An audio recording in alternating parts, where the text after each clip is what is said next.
It's December 31st, 2019. A couple of hours to go for the New Year's Eve podcast that's supposed to end right around midnight. Now we're actually recording this the day before. Oh, where's it? Now this is Potkaars, which in Dutch, can you see that thing? Yeah. It's a pot with candle. It's not really a word. More of a gimmick, but phonetically it's podcast, and literally it's pot with candle. Conversations of hope. Where are you? There. Yes. Welcome. Oh, I need to change my camera. There you go. Oh, and this thing. Go. There you go. Hello. I'm the host, Rico Brouwer. This is Jonathan van Dijken. Hello. We are the bridge crew. Indeed, we are. Of this marathon thing.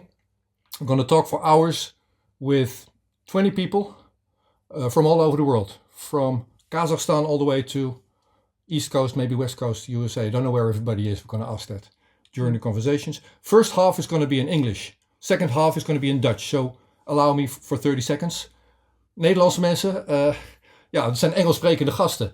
Dus we doen de eerste helft in het Engels. Als je naar voren skipt, als je geen Engels verstaat, halverwege, en dat is dan wel 1,5 uur, 2 uur verder, gaan we naar het Nederlands over. Alright, so welcome to my house. Yeah. This is my couch. So the proverbial couch that activists get out of to do stuff. I invited those guys in to sit on this proverbial couch. Yes. And talk about their activism. So we got activists, journalists, whistleblowers, and ourselves. And ourselves, of course. Don't forget ourselves. So you're an activist, no? I used to be an activist. I kind of changed away from it. But activism is in my heart, yes. I was a member of the Pirate Party as well. The Pirate Party is an activist party. Before that, I used to be with the SP as well. The SP is also an activist party, or was an activist party. SP would be Socialist Party. The Socialist Party in the Netherlands, yes. A left-wing party it is. Now I'm with the Party of the Animals. So... you're a member to a okay, so this is not going to be a political podcast per se, but politics is going to play a role in this. Yeah. Especially with the American guests and Canadian. Mm-hmm. I'm sure we're going to talk impeachment. We're going to talk presidential elections.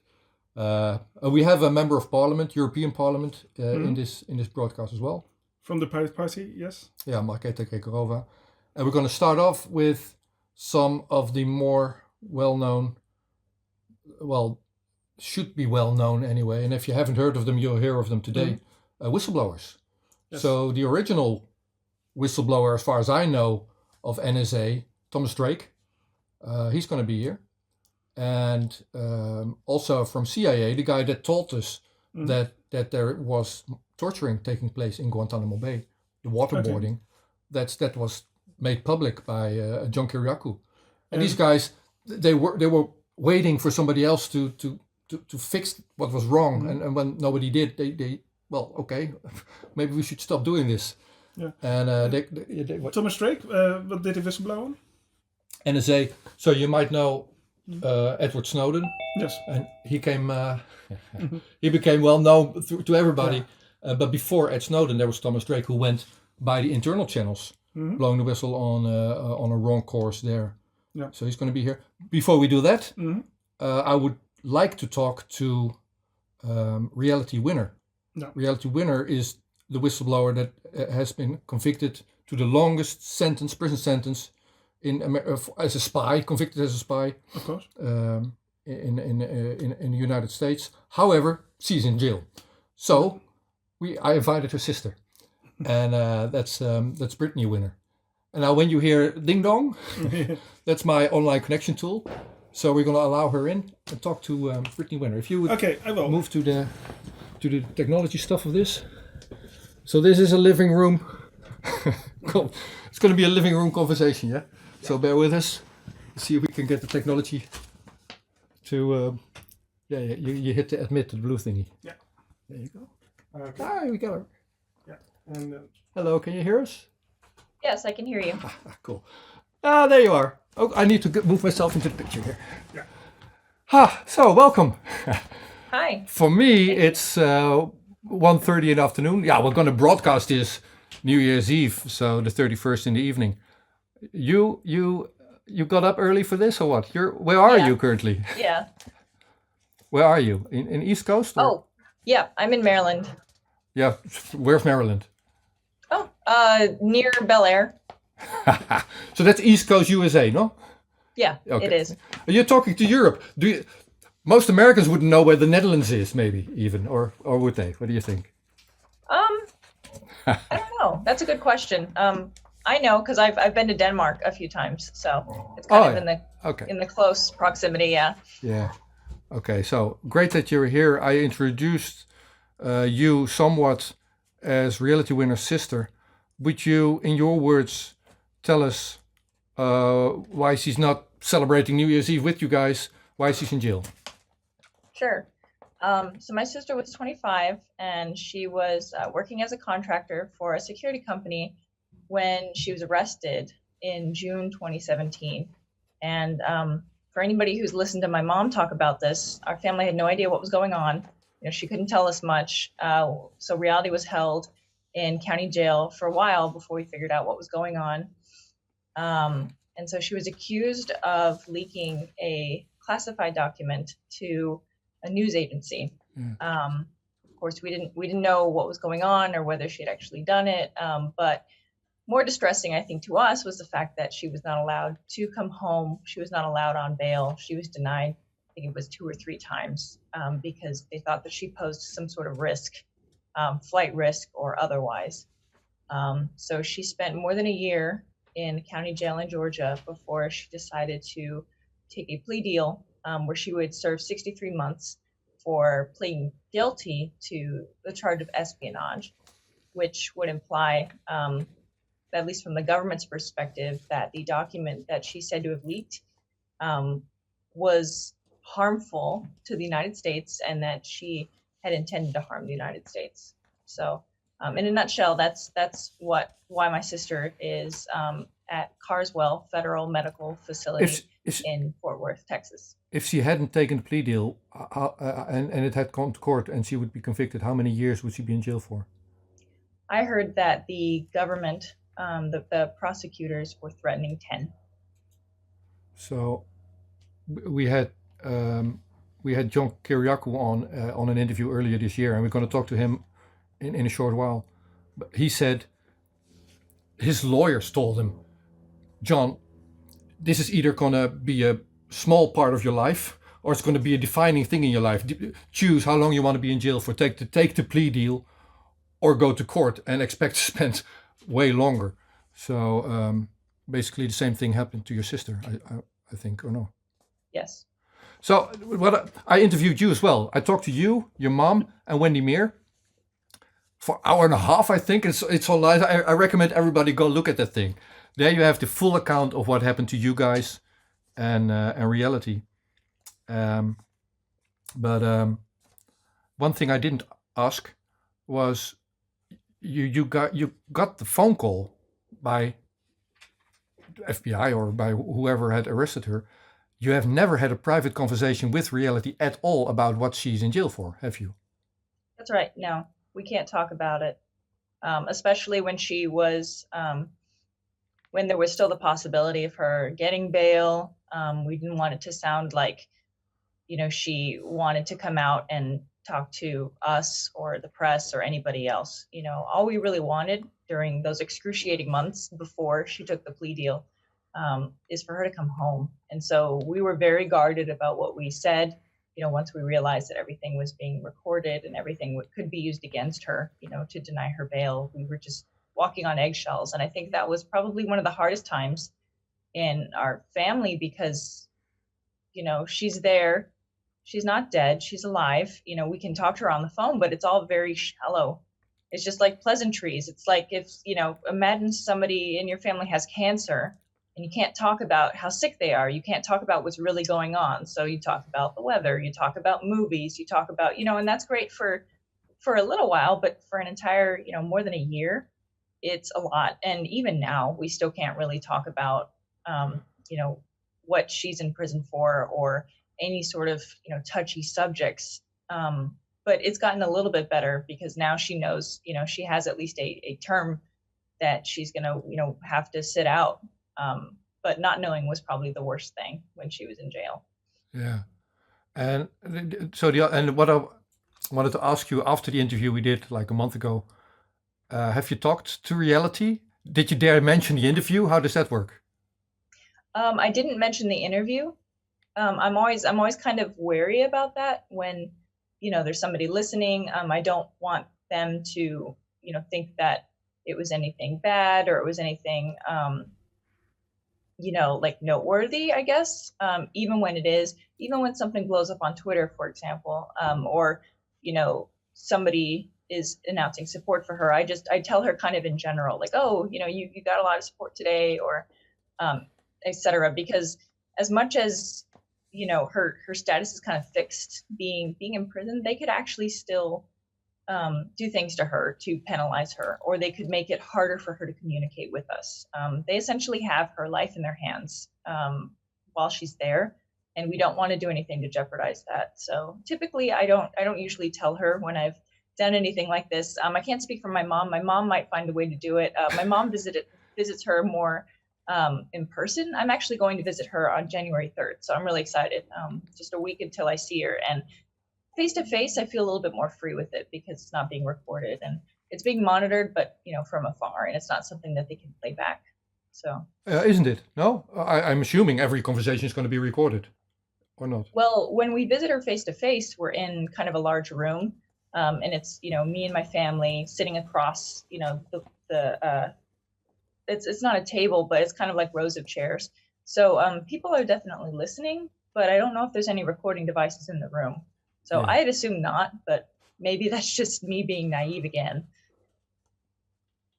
Yeah, after all this, now Yeah. there can't be any naivety in your family anymore. It's changed everything, no? Right. So there's a play made out of her. Have you seen that thing? I have. We went it was last January. It was my family and me went to New York to go see it off Broadway. And it was amazing because, first of all, I had never read the FBI transcript of the, well, I don't know if you call it an interrogation because she wasn't Mirandized, she wasn't read her rights, etc. Basically, the conversation that she and the FBI agents who showed up at her house had. And it was actually kind of amazing to see it acted out and to see what an emotionally charged moment that must have been for her. And reality describes it as the worst moments of her life. Just kind of realizing what the FBI agents were there for, what they knew, what they already had, what was going on. Kind of her life-altering, life-shattering moment. Is she blaming herself for the way she conducted herself in that conversation? You think? I don't know. We haven't actually talked directly about it. The thing about really traumatic moments like that is you never really know how you're going to react, right? And what's kind of interesting or funny about it is the fact that she still uses humor and she still cares so much about her pets in that moment. Like her biggest anxiety during the whole thing was, please don't let my cat out, or, take care of my dog, when these guys were there to, what many people feel like is to entrap her into confessing to something. Yeah. I haven't read the transcript myself, so but it was written out. That interrogation was written out. It is on the internet, I assume. I believe so. Yes, I believe it's part of the official court documents, which are public. So the way I understand it, Christina Setter, who is the director, she came up with the idea to make a play out of it. So a theater play based on what is in those words. So if I were to read that FBI transcript, how would you describe that thing? What's the impression you get? Basically it's like I wouldn't say good cop, bad cop, but they definitely kind of sweet talked her at first in the beginning. So they show up to her house. Reality had just gone grocery shopping. And so imagine you're, showing up to your own house and then you've got cars coming in and it wasn't just the two FBI agents. There was like maybe 10 or so armed, and they're walking through her tiny house. They're talking to her. The two agents then say, "Can we go somewhere to talk?" And she says, "Well, I have this room, this space, in the back of her house, but I don't really like it in there." And they say, "Well, can we talk in there?" And she says, "Sure." And so, to the few people who have had the privilege of being in that house, it's a very tiny room. It's kind of a scary room. There were, some cobwebs and dead bugs because she was so afraid to go in that room. But it was the only room, it turns out, where there wasn't anything for the other FBI agents to search. And so the intent was to get her away from the hustle and bustle of the warranted search on her property and conduct the interview. So they go into this back room, and it's hardly large enough to fit a queen size bed. You pretty much put the bed in, and then you've got almost no room to walk around it. And so that room is the basis for what the title of the play is this a room? Because one of the FBI agents, you can read on the transcript, says, "Is this a room?" It almost looks like a glorified closet. So yeah, must have been. Well, okay, what we didn't say just yet is what she did. So in my words, I'm assuming she actually did it, but yeah, you never had a private conversation. So what we all we know is what she's in jail for. She's supposed to have leaked a document, a formal, how's that called? High security, non-disclosure, classified. Thank you. Mm-hmm. I'm not a native English speaker. Classified document that said there was interference coming out of Russia into the voting computer software company. This was the actual Russian interference in United States election voting infrastructure. A document detailing that was leaked to press, and she's the one who printed that thing out and volunteered it to the press. Did I relay that correctly? That's my understanding, yes. Her job, what was her job at the time? She was in the Air Force? Not at the time of this. She'd been honorably discharged. She decided that she was going to work for a contracting company while she tried to find a way to go overseas and do humanitarian work. Okay. And so her contract with the Air Force had ended, and so she had gone back down to Georgia from Maryland to work for this security company as a contractor, and she was using her expertise in Middle Eastern languages, Dari, Pashto, and Farsi, to read and comprehend and understand transmissions and read documents for this company. Okay. The reason I'm asking you this, I talked to John Kiriakou, who's going to be on in a short while, CIA whistleblower, and some of the jobs he did, the way I understand it, he did them because he was linguistically very strong.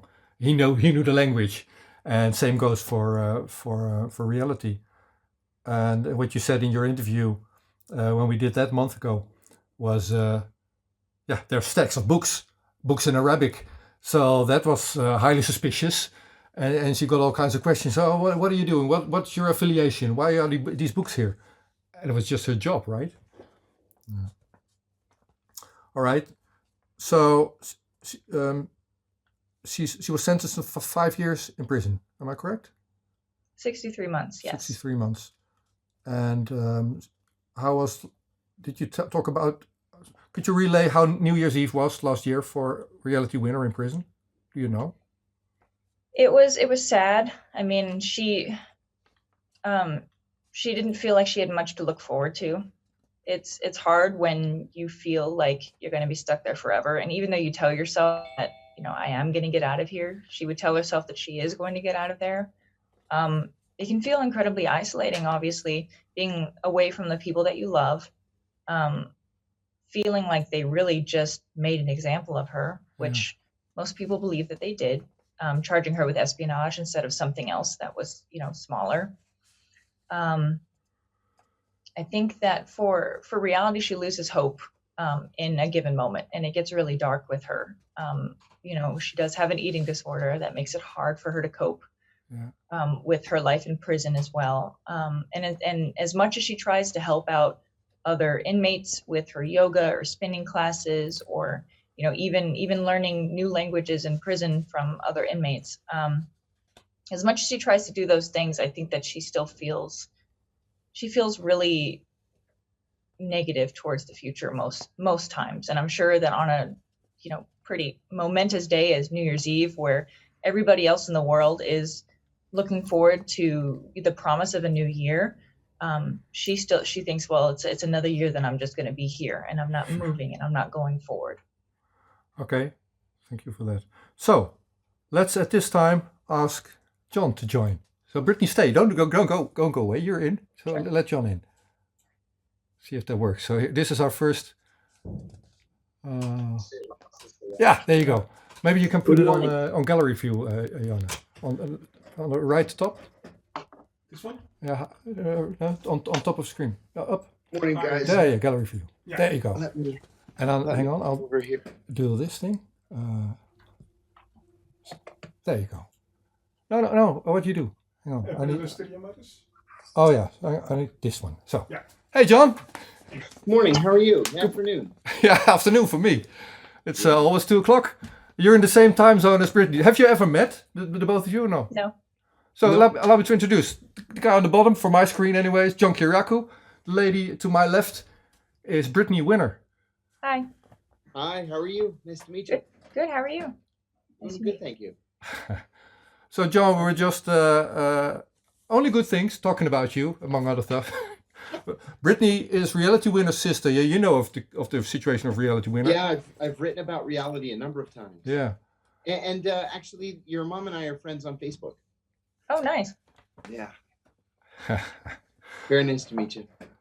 John, in your words, what did you blow the whistle? What did you blow the whistle on?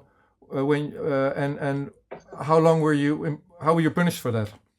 Yeah, I blew the whistle on the CIA's torture program and then served 23 months of a 30-month federal sentence under Obama.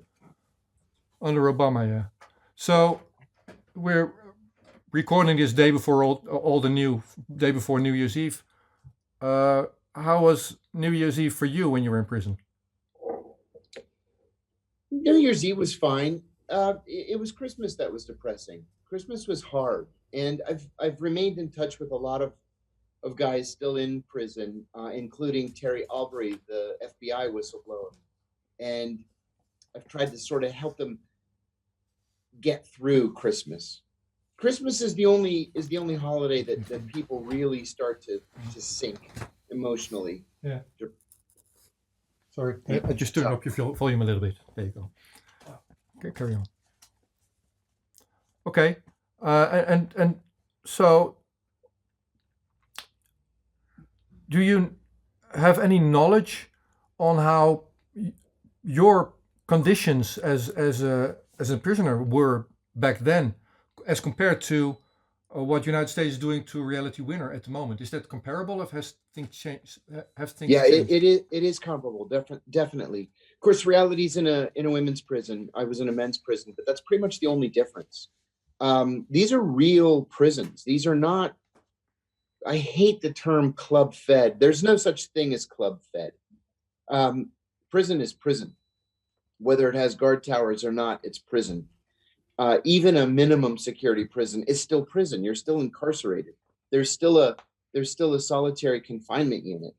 And so, yeah, she's the federal government, the Bureau of Prisons, is doing nothing to help ease Reality's time. You know, this is rough, and it's meant to be rough. So has that changed then? Because with all due respect, you were let out early, and the way I see it, what you did, as seen from the agencies, is possibly worse than what Reality did. But Oh, sure. Oh, listen, Reality,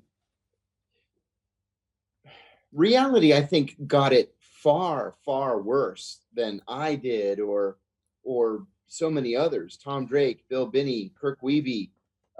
She got it far worse, and I think it's because Donald Trump as president. You know, I gave an interview to a Latin American newspaper a week or 2 weeks after Donald Trump became president, and the reporter asked me if I thought things would be better or worse under Trump. And they didn't just talk to me; they also talked to Tom Drake and a couple of other people, including Chelsea Manning.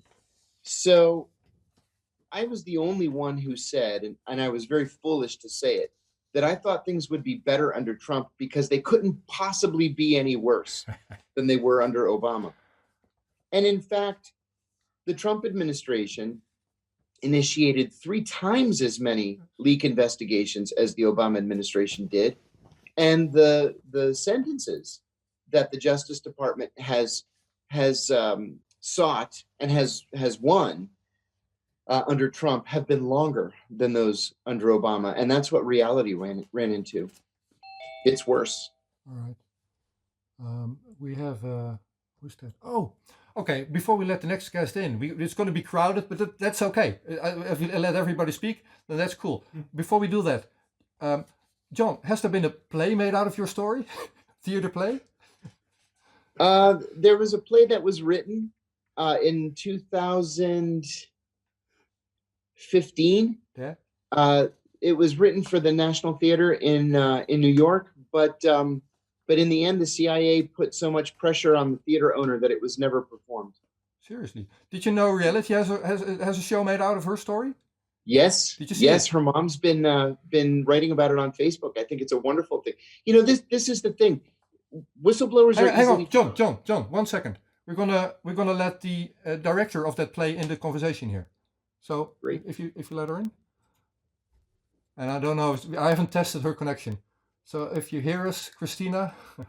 Hi. Yeah. Oh, there you are. Your audio is working. I don't see you yet. Maybe you need to enable your camera if you have one. I thought I did. Oh, yeah. Well, struggle with the thing. I was interrupting John Kiriakou, who is in this meeting, and Brittany Winner, the sister to Reality, who's in the meeting as well.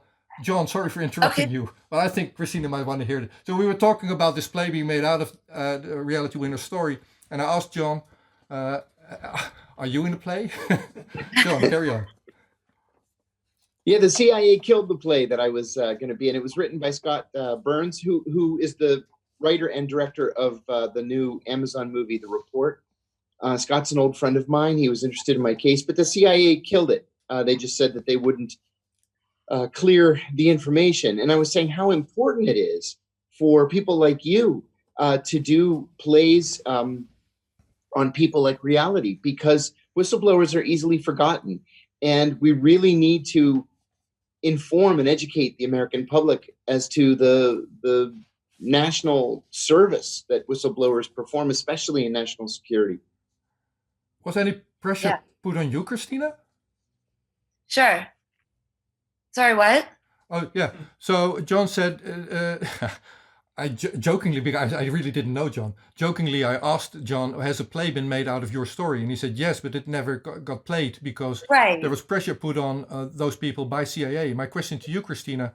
Yes. Did you communicate with on that level with services? How did that work? With people like the FBI? Yeah. No, we've heard nothing from them. We just keep doing the play, and no one has said anything. Good. Okay, so somebody sent me a link to I think New York Times article that was really positive about your play. Yes. So it's doing good for you, no? It's gone very well. People are really, really intrigued to see this information and to learn about Reality and to see this content in a theatrical form on a stage. I mean, and we don't really do much beyond literally stage word for word that interrogation that happened to her that day. And it's really, people seem to be finding that pretty fascinating and important to hear and see. You read the transcript of that first FBI interrogation of Reality Winner in her house. What in those words made you decide, I'm going to make a play out of this? How did that work? I mean, so many things about it.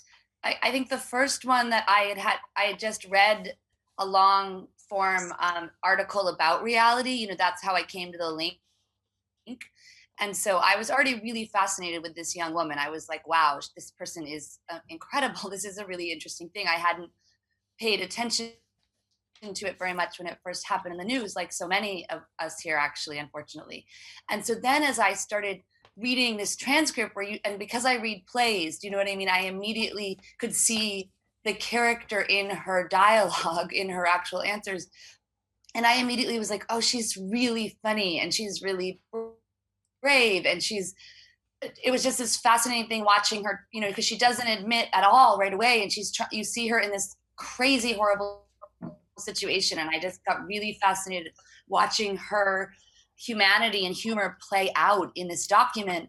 And then, of course, like the animals, there's so many other amazing aspects to that day and to reality moving through that, hour or so that it was. So it was really watching her character unfold on the page, as it were, having just read a bit about her. How is it being received by the audience? What do people leaving the theater, chatting about it online? What's their reaction?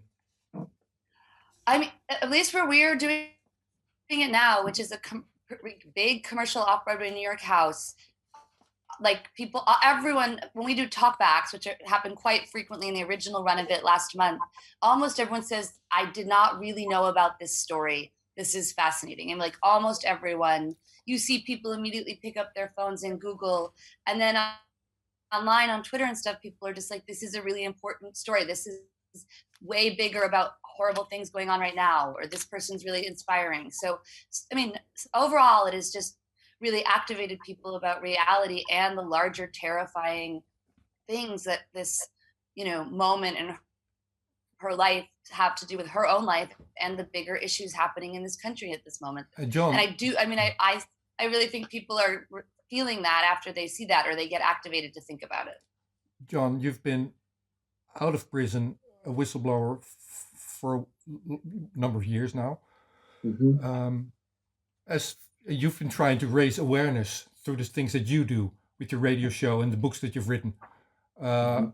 What's the power of theater here, as you see it? The power of theater is immense. It's immense. We can't, whistleblowers are not going to have access to the whole country all at one time. You have to educate people one at a time. And that's hard work. Well, theater, the power of theater is such that it has such a broader reach because as Christina said, people love the play, then they start Googling, and then they start telling other people about it. They go on social media and start talking about it. The New York Times writes about it. That's the way you educate people. My ex-wife gave me some advice when I was first arrested. It was in my darkest day, and I think it's really appropriate here. She said, you have to keep talking about this, even after they stop talking about it, because eventually your side of the story is going to become the side of record, and then people will see the truth in what you did. And I would give reality the same advice. Keep talking about it. Get the word out there. Keep educating people, because they're going to talk to others. And then eventually Americans are going to understand national security whistleblowing, and they'll come to finally appreciate it. Yeah, indeed. So in the Netherlands, not many people watching this show eventually might know where the Netherlands is. So that's in European Union, that's in Europe. But in this small country, the Netherlands, there was a play called, if I translate it, Taken by the Bank, which deals with how financial institutions would drive people to ruin over debt and how they're without any scruples. But they were touring the Netherlands, delivering it in all kinds of theaters. So Christina, this play is gonna go on for another month or a while. So can you tell us how long this play is gonna run, and where people hang on, sure, where people can see it, and also if there's plans after that? Well, at the current place it's at, which has now been extended essentially like 6 weeks at this Broadway theater, it goes through January 19th. And then we're touring at a bunch of places in the winter and the spring throughout the US. We're going to Minneapolis and Ann Arbor and Austin, Texas, and California. And then It actually goes to London and to Brussels, which just has a big avant-garde theater world. And then we do this run for 3 weeks in Melbourne. And then there's a decent chance the people working with it right now really want to bring it back to New York because it's been so well received. So nothing's definite yet, but that would be the hope that it can come back in another long run in New York. But in the meantime, we'll go off and do it in places, like I said, around the world in the US. Had you any idea that this might happen when you were reading that transcript and the idea of holding your mind, say, oh, I'm going to make a play? No, I mean, not at all. I mean, I'd made plays and I definitely, that's like my work, but none. I mean, we talk about this all the time. This one felt so truly experimental. I mean, you know, it could have had a week-long run last January. That's when it first premiered at the show that Aunt Brittany and her mom and stuff were at.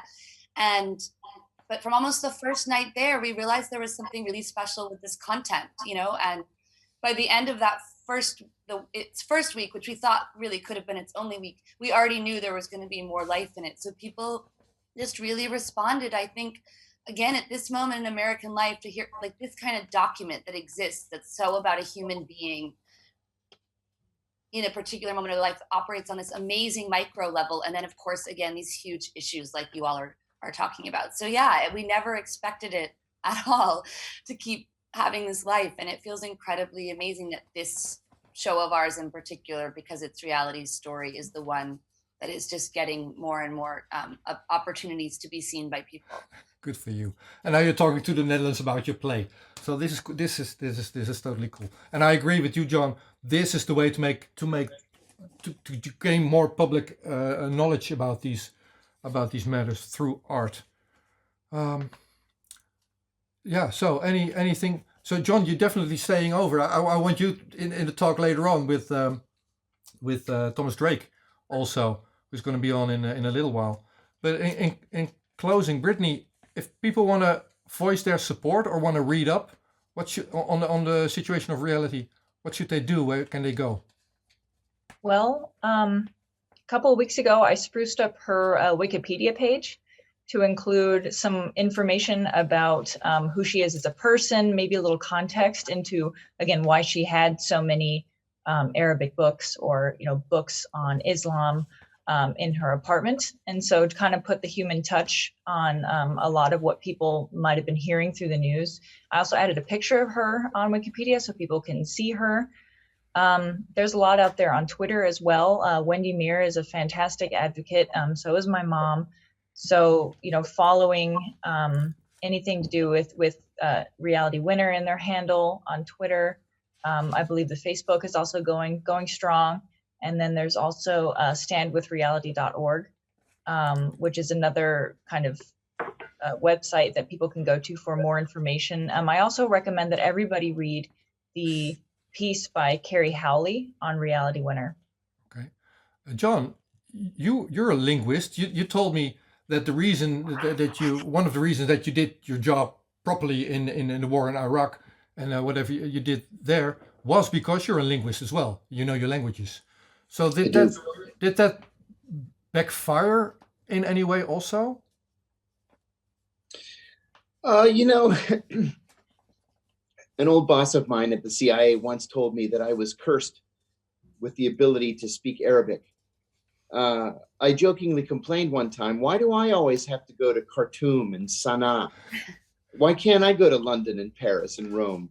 And he said, that's the curse of speaking Arabic. Well, the curse of speaking Arabic put me on the ground in places where, frankly, the CIA had secret prisons or liaison relationships with torturous regimes. Yeah. And so, you know, I guess if you look at the entire equation, speaking Arabic put me in a position where I had to make decisions, whether I wanted to be consumed by the illegality and hatred that had taken over the CIA post 9/11, or whether I wanted to stand up and object to it. And I chose to stand up and object to it. After I led the raid that caught Abu Zubaydah in Pakistan in March of 2002, and I objected to the torture program, I was actually passed over for promotion.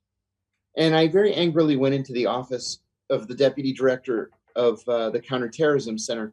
And I said, what do I need to do to get promoted around here? Do I need to catch bin Laden? And he said, it's that you displayed, these were his exact words, a shocking lack of commitment to counterterrorism. That was because I declined the torture training. And I said, but at least I can sleep at night. Well, I became known as the human rights guy, which was not a compliment at the CIA. And finally, I was given what's called a field promotion, an out-of-cycle promotion, because you can't catch someone that is supposed to have been the number 3 in Al-Qaeda and not get promoted. So they promoted me. But I became branded as the only person really who cared about human rights in this so-called war on terror, and it was not career enhancing. Okay, all right, Christina. Last question to you. Where is the play? How can people get tickets? How long does it run? The play right now is at a place called the Vineyard Theater in New York City. So I think if people Google Vineyard, it's immediately easy on their website to find the tickets for the remaining run, which is through January 19th. And then I think if you go to our company's website is the best place to follow it for going, where it's going to go to all these venues throughout the US and then some in Europe and Australia. And that is halfstraddle.com, halfstraddle.com.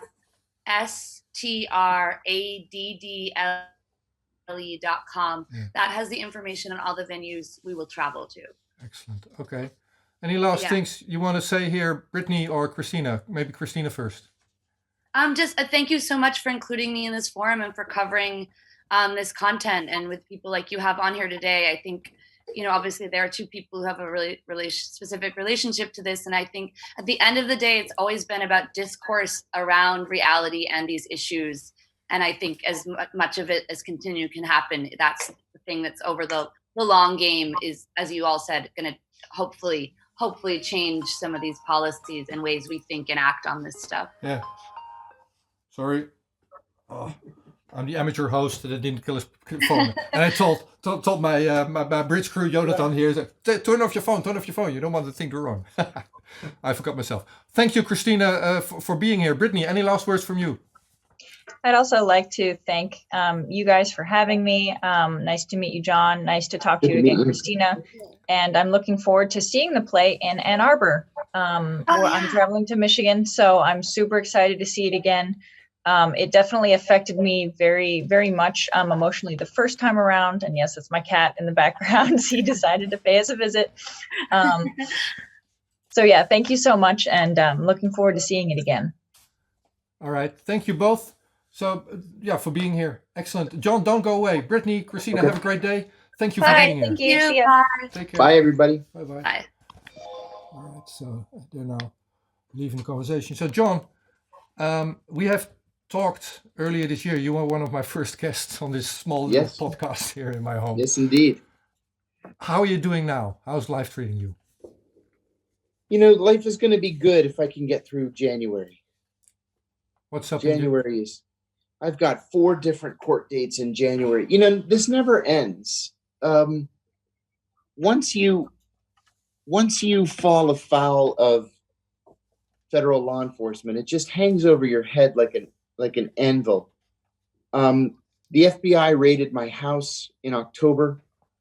My ex-wife and I are involved in a custody battle.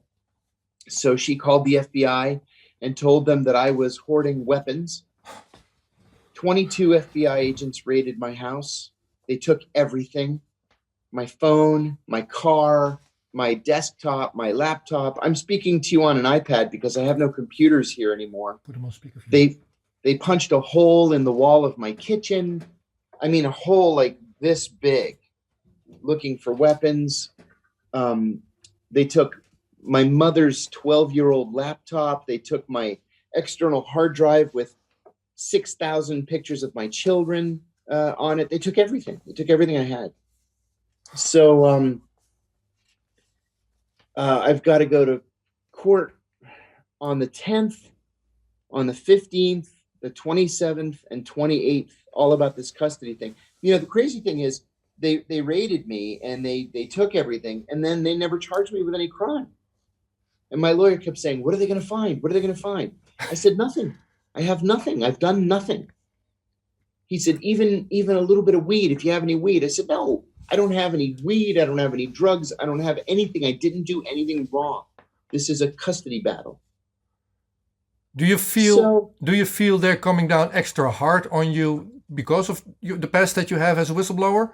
Or I'm 100% certain of that, because as they were raiding the house, one of them turned and said to me, we know all about you. And I said, bring it on. I'm not afraid of you guys. I said, I wasn't afraid of you guys in 2012. I'm not afraid of you today. You should have had that second donut today instead of harass me. Cool. So we're going to court. And then as soon as we're through January, my lawyers believe that I have a federal case against the FBI. So I'm gonna sue the FBI in February. Okay, cool.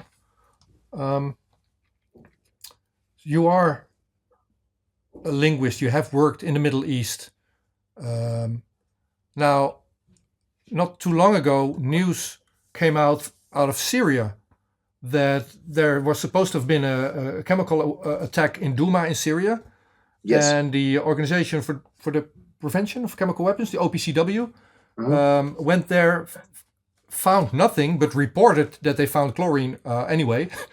And whistleblowers now exposed that, and it's still not making the news. But what's your take on that OPCW story? I've followed the OPCW story very closely. And it's not just one whistleblower, it's 15 whistleblowers, 15 investigators who were involved in the investigation on the ground in Douma. They found no evidence of a chemical attack. Now, the final report was changed so that it was altered so that it does not conform to the actual evidence that the investigators collected on the ground. When the report was published, the investigators went public because they said that they could not sit by and see their own findings warped by politicized analysis. You know, this is an ongoing theme, especially in Syria and especially as it relates to chemical weapons. There's a narrative in the West that Bashar al-Assad gasses his own people. That is just simply not true. This is another issue that I've followed very closely, the civil war in Syria and the aftermath and the fallout from that war in Syria. The United States, very simply, and not just the United States, but other Western countries, very simply are on the wrong side in Syria. I think we find ourselves in a situation where there is no good guy, and that's fine. There doesn't always have to be a good guy, but there can be a guy who is less bad than the others.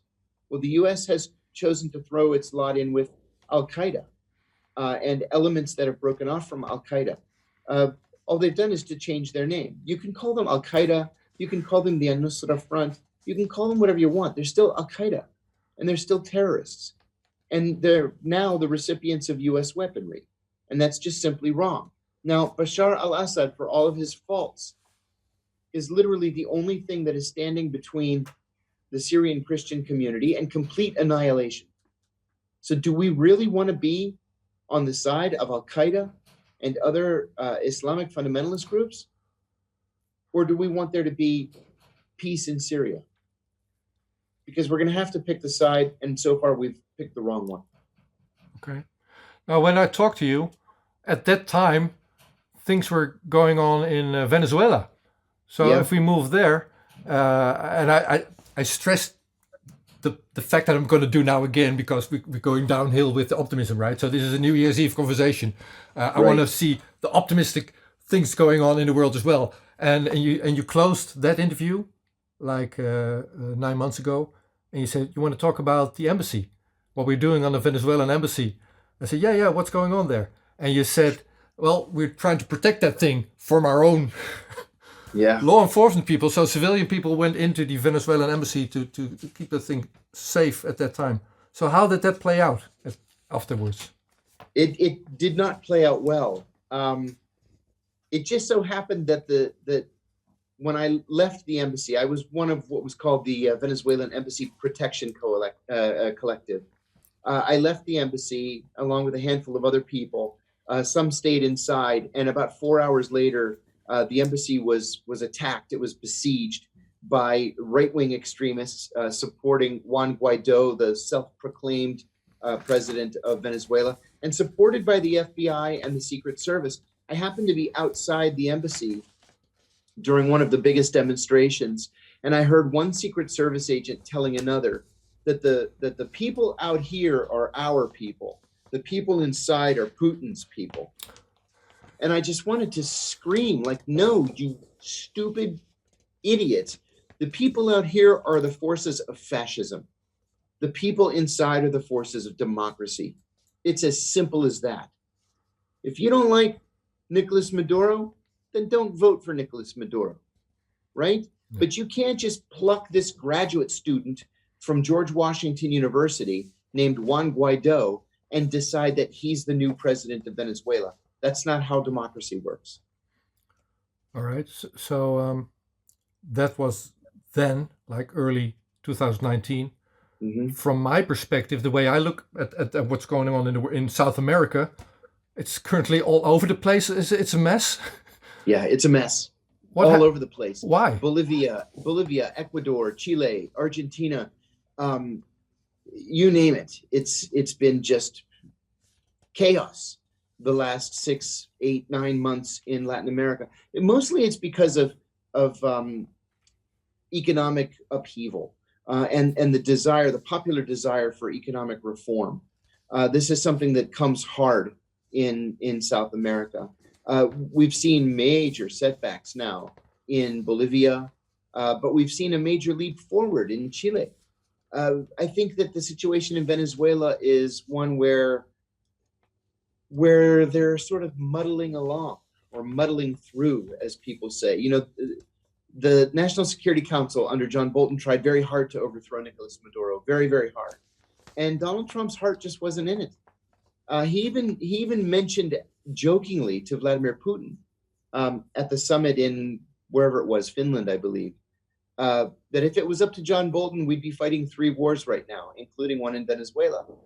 Well, it wasn't up to John Bolton at the end of the day. It was up to Donald Trump, and he didn't have the stomach for it. Now, there was a report in the New York Times a week ago that I think was very important, far more important than it was given credit for being. And it said that the Maduro government is in direct talks now with Wall Street banks to renegotiate their debt payments. Well, at the same time, in the Washington Post, like within a day, the Washington Post reported that the National Security Council is debating internally the notion of imposing a naval blockade against Venezuela. So if there's going to be a naval blockade, Venezuela can't sell its oil and they can't pay back the Wall Street banks. Well, the Wall Street banks aren't going to tolerate that. They're going to go directly to Donald Trump and they're going to say, make sure that this doesn't happen. And so I think Maduro's won this thing. Well, if you juxtaposition that to Syria, Assad's still there. Yes. And I'm not advocating either. I mean, to me, I don't trust any. I don't know any one of them, but I don't trust them either. But those are the ones that are in power or elected there. So who are we to? And that's another thing too. If I could interrupt you for a second, Raymond. Rico. No, it's Raymond. Rico. I'm sorry. Rico. It's Raymond's Zoom connection. Carry on. And Rico. Yeah. Damascus is a 1-hour drive from Israel. If the Israelis wanted to get rid of Assad, they could get rid of him in a day. And they don't, for a couple of reasons. Number one, the devil you know is better than the devil you don't, right? They've known Assad since he became president. They knew his father for decades before that. They know that they can contain him as well as they need to. Second, do you really want to throw those dice and risk Al-Qaeda taking over leadership in Syria? Is it really worth it? I think that they've calculated that it's not. Yeah. And as far as the Turks go, the Turks just want to kill Kurds. Yeah. They want a buffer zone, sure, but they want to kill Kurds and keep the Kurds sort of on their heels.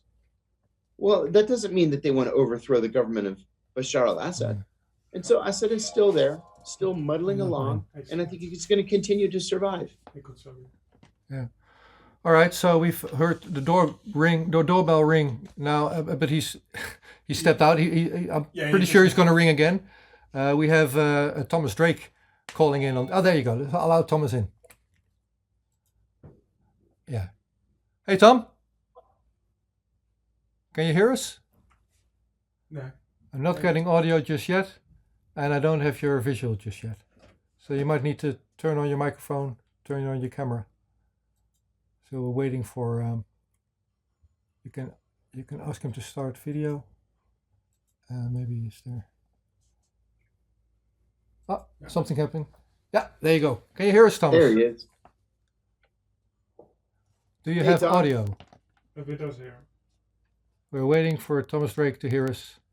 He's not hearing us. So I'll continue. We'll just continue talking, and he will interrupt the moment he's got his audio in order. He's got his earbuds in. Have you ever met each other? We are very good friends. Indeed. Oh yeah. So how does Very good friends. How does that work out? I mean, there's not too many of these high-profile whistleblowers. So you guys, is there a club? How does that work? Yeah, we jokingly say that there is a club.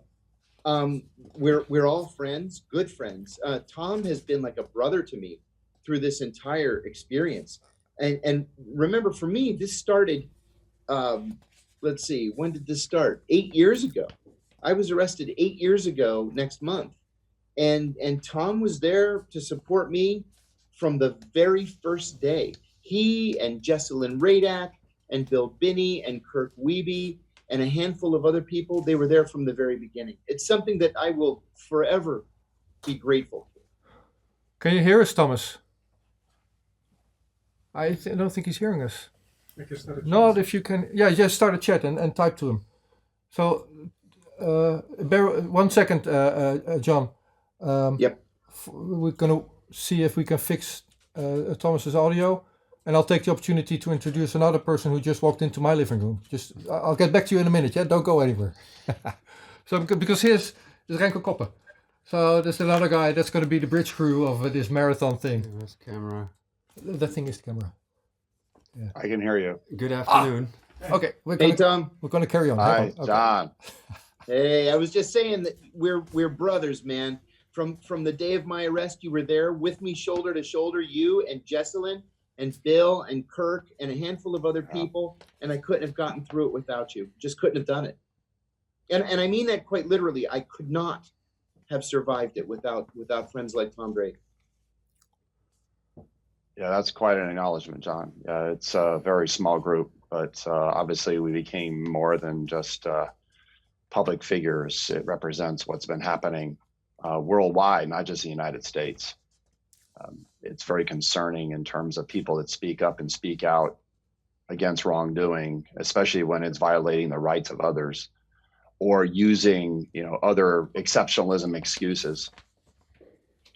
Yeah, it's just extraordinary. I mean, it's still surreal for me, John, to this day that you and I are the only two people who were criminally investigated. We ended up being criminally charged, you publicly, me secretly. We were very publicly indicted. And in both cases, we ended up serving, right? You were actually in prison for a couple of years. I ended up pleading out at the last minute. I came within an ace of being placed in prison. And yet we both rejected, you rejected engaging in torture. It was not as un-American. I knew that from when I was going through SEER training. We don't do this to others. There was actually soldiers court-martialed for torturing Japanese prisoners, even during World War II, despite all the war propaganda. So, yeah, it's... We started this conversation talking to Brittany Winner, who's Reality Winner's sister. And when I talked to you, Thomas, you said you were like the signature whistleblower case under Obama, and she is under Trump. Now we also talked to Christina Setter, who's the director of a play being made out of Reality Winner's story. And I jokingly asked, I'm going to ask it again, asked John, so there's a play made out of you. But Thomas, what's been done about your story? How has it been retold through arts, if at all? It really hasn't. I mean, I think the closest that's come was Angela Richter. Digital is basically the dissidents that she did. She did a book and a stage play. I never actually went to the stage play, but she gave voice to a number of whistleblowers and digital dissidents. Okay. And that was played. That play was quite acclaimed in terms of the stage rendition of it. Yeah. But I would add one thing to that too. Tom and I, along with Jesselyn Radak, were the subject of a documentary film called Silenced by Jim Spione. That ended up doing well. It had quite a long run on Netflix and Amazon and was nominated for an Emmy Award. That's another thing that I'll be forever grateful for, was Jim Spione coming into my home that year and really telling the story. It was also brave on his part because there were so many people who didn't want to touch either one of our stories. Yes. In many respects, they were afraid to. They were afraid of the truth. Has that changed by now? I think there is growing awareness in terms. I mean, that's one of the sort of the silver linings in all of this. The publicity itself, the fact that it's become more publicly known, helps people inform themselves in terms of what's at stake. The question is, what will people do with the information? And power does not yield itself, right, willingly. It's not going to give up power very easily. If anything, it's going to protect it and grow it. And so no matter where that power comes from. But yes, the documentary Silence was, in fact, it highlighted John's case, my case, as well as Jesselyn Radak's. There was another PBS, the US PBS Frontline did United States of Secrets. It was a 3-hour special in which I was threaded throughout the first 2 hours.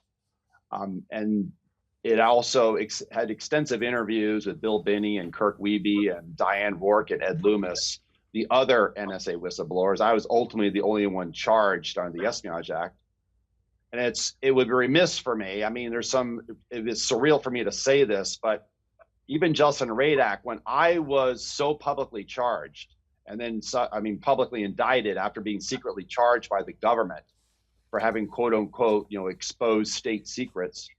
That was all, I had 5 counts of the Espionage Act against me and obstruction of justice and making false statements, which in themselves were false. That whole thing was framed, of course, by the FBI, which also raises other questions about those who ostensibly stand up for the truth. But when I was so publicly indicted, the only person, she knew there was one person at a time. You have to remember, it's kind of hard for me to even, it's all these years have gone by now. That was the spring of 2010. So I was only the 4th American at that time who had been charged as a non-spy, but under the Espionage Act. The first person was Ellsberg. And she knew there was only a universe of one who understood exactly what I was going through. And so she introduced me to Ellsberg. I actually met him in DC not long after I was indicted, and we hit it off right away. Cool, that's cool.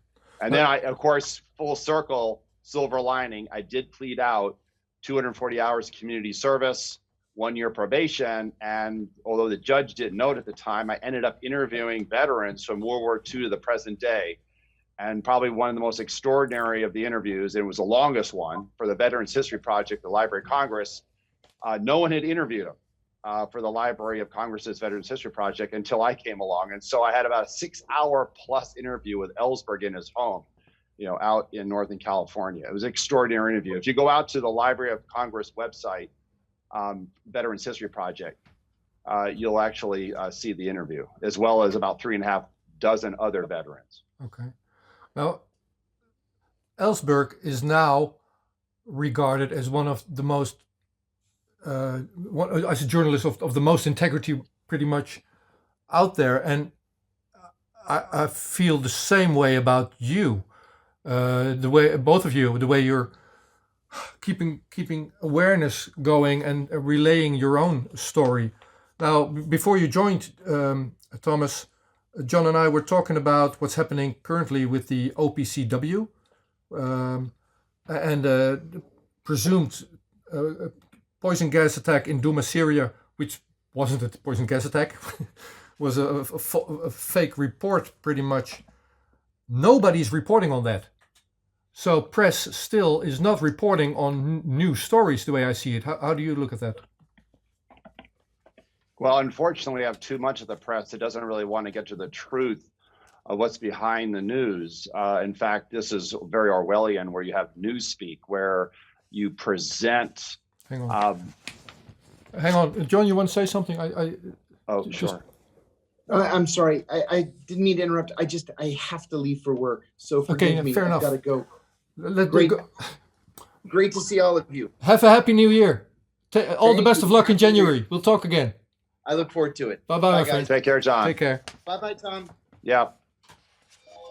He was too modest, too much a gentleman to interrupt, but we had to say goodbye to him. Okay, carry on, Thomas. Well, Eric Blair, aka George Orwell, right, his pen name. He was a freedom fighter. He was a repentant colonial officer. He had seen what happens with empire. He had seen what happens when freedoms are taken away from other people. And he began to write about it. And, the famous 1984 book, which to me is more relevant now than ever. It's something I've actually lived on a very personal level. That's one thing I keep putting out there when I talk to people as I go around the world to various conferences in front of university students and other fora. I bring up 1984. And it's not just science fiction. I think he really did see, based on his own experiences. I mean, context is everything. But in many cases, things have actually gotten far worse, even since he wrote that book. And although 1984 is actually a few decades ago, it's actually more relevant now than ever. And he referred to something called newspeak. And it's sort of a double entendre, right? That news is not necessarily real news. The news is intended to manipulate. And so often what passes as news is really propaganda. And propaganda, especially when you wrap the truth in a body of lies to quote unquote protect it, I put air quotes around protect, really to hide it, becomes extraordinarily dangerous because then you get people to believe it. And when you get people to believe propaganda as if it were the truth, then that's a form of the big lie. And history's not kind when it comes to big lies. But it's meant to manipulate. It's meant to manage perceptions. It's meant to divide people. It's meant to cause confusion, something from my military, FUD, fog, uncertainty, and doubt. And then it's like, well, what's the truth? How do I know what is true? And it really takes dogged investigative journalism to get behind the truth. And that's not always easy, especially when it comes to power. Power wants to protect itself, and my concern is that increasingly you have organs of government and organs of the press who simply begin to spout the lies of those in power, and it's very concerning, especially when you have mainstream platforming, right? But you also have a number of others, so-called independents, who themselves fall into the same trap. It's like both sides end up engaging in a very similar way, sort of the narrative counter narrative. And the narrative is not, it doesn't matter what the facts are. And in fact, what are presented as facts are usually intended to maintain the official narrative. So the narrative becomes a story that turns into what's supposed to be the truth. And then the truth is actually propagated as a lie. But you're supposed to believe it as the truth. So does it really matter? Well, no, if facts don't have anything to do with actually exposing the truth, then we're all living a fiction. And I think that's the real concern, and that's what Orwell addressed, right? What kind of reality are we living in? Well, let's turn that to a real life example of something I cannot understand what's going on. What's with that Trump whistleblower situation? Well, this is where I do believe, and there's some interesting dynamics. Remember that I accept that there is a person, and there are names out. There's a name out there. There's actually more than one whistleblower, quote unquote. I do accept. What's interesting about this is if you're looking at how Trump has reacted and others, then there's got to be something that was actually said, shared through channels that must be at least close to the truth. Why would there be such an extraordinary response to take out and take down the whistleblowers? Look, I went through the same type of channels. I actually went, it was the Intelligence Community Whistleblower Protection Act has been updated since my whistleblowing, except this one actually made the press. In my case, it was suppressed. I went to Congress, right? But everything was suppressed. And it's surreal for me because I was speaking about crimes that were actually willfully committed by the up to and including the President of the United States and those around him, highest levels of government. They were actually impeachable offenses. They were in violation of the Constitution, but it didn't rise to a level where Congress cared because they were in on it, right? They were in on letting the executive branch have extraordinary sway. Here, it's become highly politicized. There, you had both sides. So now you're weaponizing each side against the other. And I just find it extraordinary. I mean, the president is impeached. That will always be on the historical record. Whether or not he's acquitted or found guilty, we don't know yet. The articles have not been turned over. It's a very interesting clause within the Constitution in terms of our system of governance. But it's just extraordinary. The weaponization of truth and lies, right? It's both, right? So how do you tell the difference? I mean, this is where, and I'm the first to acknowledge that if you look at those in Congress that are in positions of power, there's a lot of hypocrisy. Because where were they when I blew the whistle? Where were they? Look, some of the people running for president right now, including Bernie Sanders, literally crickets when directly approached about my case, would not touch it. Wonder why, right? This is Bernie Sanders, right? I used to live in Vermont. I remember growing up when he was the mayor of Burlington, right? But he would not say anything, right? He would not. My perspective here on the politicians is quite cynical. Even those who apparently adhere to a more, a message that resonates with, like in this case with Bernie, with the working class, quote unquote. I just have to take everything any politician says with significant grains of salt. All right. Just before we continue, allow me to introduce somebody you know already. Here's Bailey. Bailey. You have to take it out of, there you go. Hey, Bailey. Hello. Hey, Bailey. Yeah. Hey, Tom. So for the audience, this is Bailey Lemon calling in from Canada. Right, and you. Hello. Yeah, our friendly northern neighbor. That we have the longest. Well, now it's semi-guarded, but the longest border between two countries that doesn't have. Well, there are some fences along the border, but yet. I really like Canada. I've been to Canada a few times, so yeah, welcome, Bailey.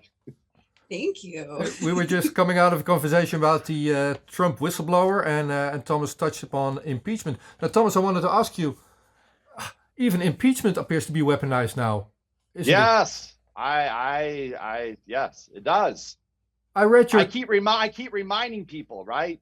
I could easily argue that the previous administration under Obama and the previous administration to Obama, Bush, they engaged in all kinds of conduct, both front door and back door, that rose to the level of impeachable offenses as defined by the Constitution. Yeah. But Bush was quote unquote the patriot, and Obama was a nice guy, right? Then we have Trump. So yeah, it's a very interesting and very concerning and disturbing dynamic. I'm reminded of the late Philip K. Dick. He's the science fiction writer. I actually just finished the Amazon series in terms of The Man in the High Castle, which is based on his book, which actually is a what if of history, where the United States did not prevail in World War II. And the United States was split between the Imperial Japanese and the Nazis. It's extraordinarily dark series. But he actually said, quote, reality is what continues to exist, whether you believe in it or not. The problem is, what's reality? So my take on that is when truth is stripped from reality, all that remains is a wallpaper of lies. So yeah, if you want to shade truth, with multiple veneers of lies, and then that's presented as a truth because that's the only thing you often see, unless someone strips the wallpaper so you can actually see the truth behind it. Why are people so afraid of the truth, right? So that's where facts don't seem to really matter when it comes to any narrative, including counter narratives.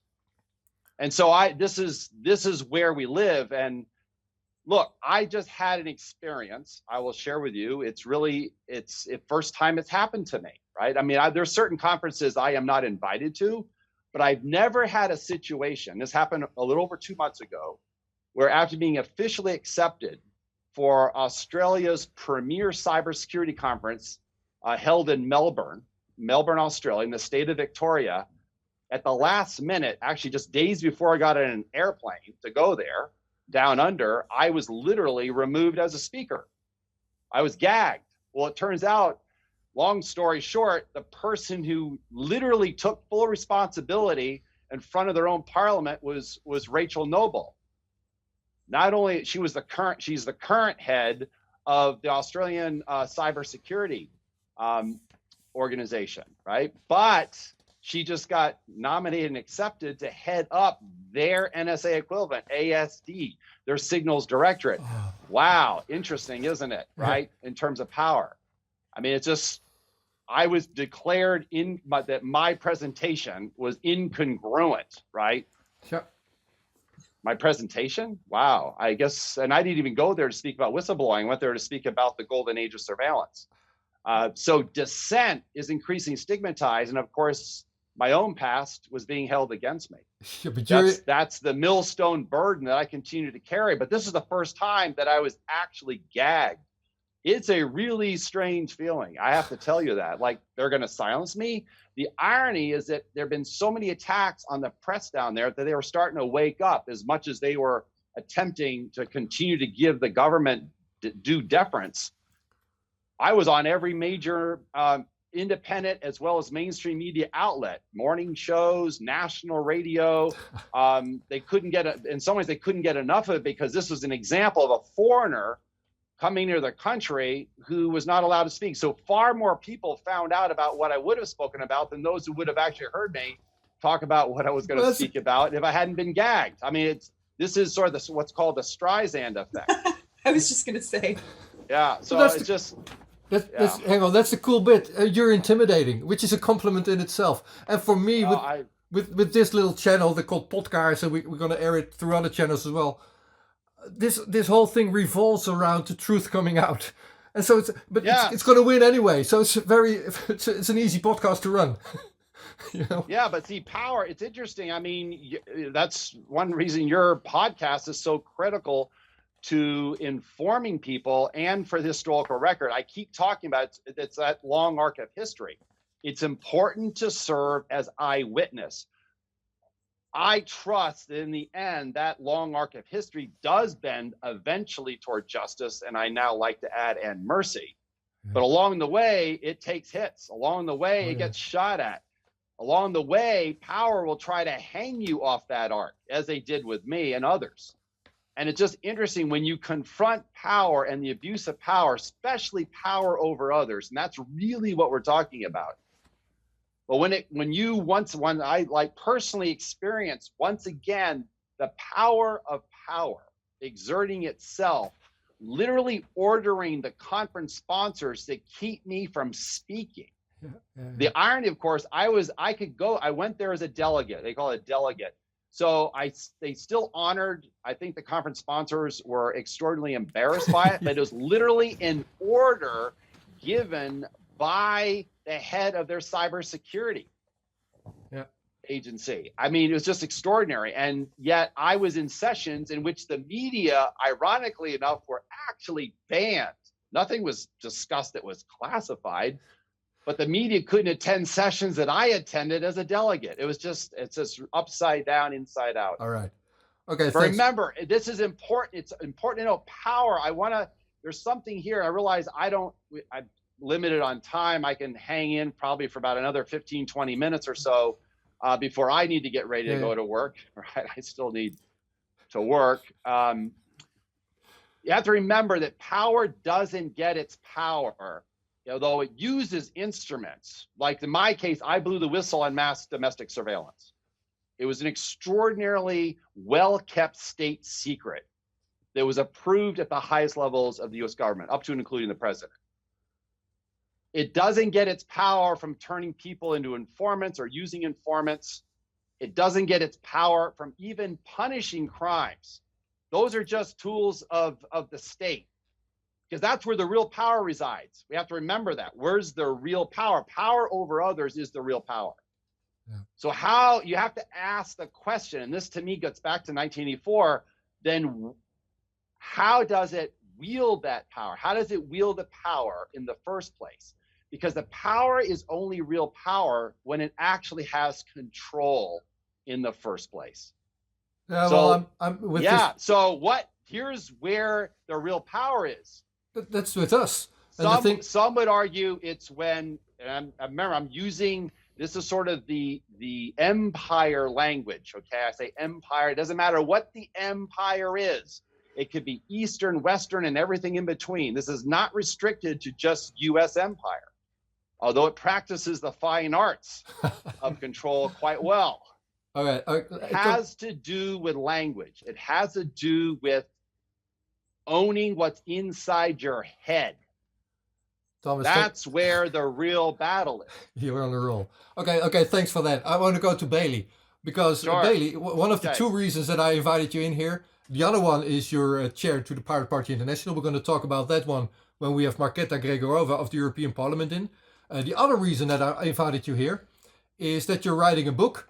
Well, you're doing it with me. We're doing it together. Yes, I am. Would you please explain what that thing is about and the role that Thomas has in it? Yeah. So, okay, first of all, well, thank you so much for having me. This is, it's really cool to be here with you guys. And I already love the conversation. Yeah, just philosophy. I love it. And I feel like everything Tom is saying is definitely true. I'm not done yet. Yeah. And that's the good part. There's more. So the book, yeah, Rico, this is actually your idea at first. You sent me a message one day and said, let's write a book. And I was like, yeah, let's do it. And basically, the book that we're working on, it's about, well, it started as a book about whistleblowers specifically, right? And it still is, but it's kind of expanded since then, hasn't it, a little bit, into the transparency movement overall. So we have lots of different stories from different whistleblowers. Tom is in there. I wrote a chapter about Tom. Yeah, so we have all of these different whistleblowers from different parts of the world, from different institutions, European Union, like obviously NSA, CIA, just all of these different agencies and institutions. And it's interesting because you get to see kind of how these things play out in different settings and stuff, and what are the processes that are supposed to be there, what are the reactions, and you see a lot of similarities. Some differences too, but a lot of similarities. And like I said, it's kind of expanded because like we're also going to be working on a chapter on hacktivism and on FOIA and all of these other things that are very much a big part of the transparency movement, but aren't necessarily whistleblowing specifically. Or they're, you know what I mean? Yeah, like yeah. Jeremy Hammond, for example, is, not necessarily a whistleblower, but, it's thanks to him that we have a lot of information about things like Stratfor and, things that are completely related to a lot of, leaks and stuff that came from other whistleblowers. So these things are all very connected. And with the individual cases as well, we see, different similarities and differences. And yeah, so that's our book. That's what we're writing about. And we're trying to keep it very accessible. We want it to be something that's easy enough for anybody who maybe is not so familiar with these issues to be able to pick it up and read it and learn a lot. And so we're trying very hard to make it accessible and at the same time talk about the important issues that are there.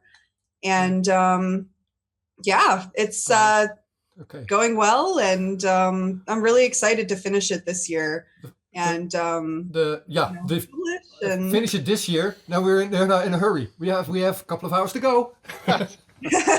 Yeah, no, I mean, I don't mean like we're gonna finish it out sometime this year. No, it's like priority. Like, all right, one of the first, maybe the first person that I interviewed in this new concept of this podcast, after I got my table in, so I can't show it right now, but this table here, this thingy, it's actually a chest. And one of the first people that I interviewed was Thomas Drake, and I asked him, you have on your Twitter, you have this thing, what is that? And on the bottom is hope. And and Thomas explained to me, well, that's Pandora's box.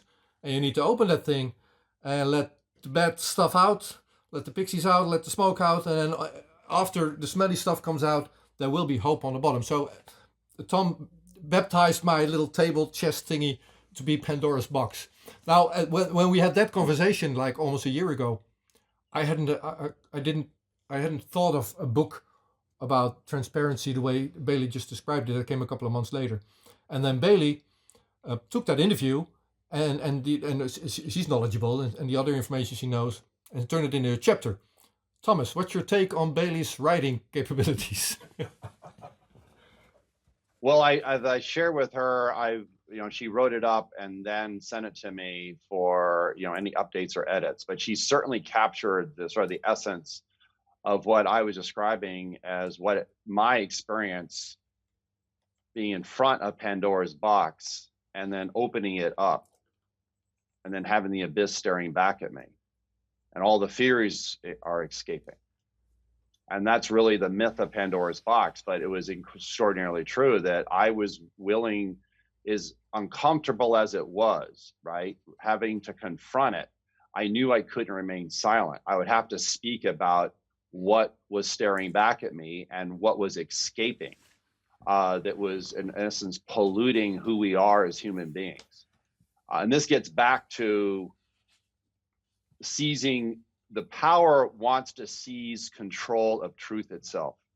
I think this is something I want to really, really emphasize. I'm increasingly focused on this, is what is it that drives power for those who have control over others? They want to seize control of truth itself.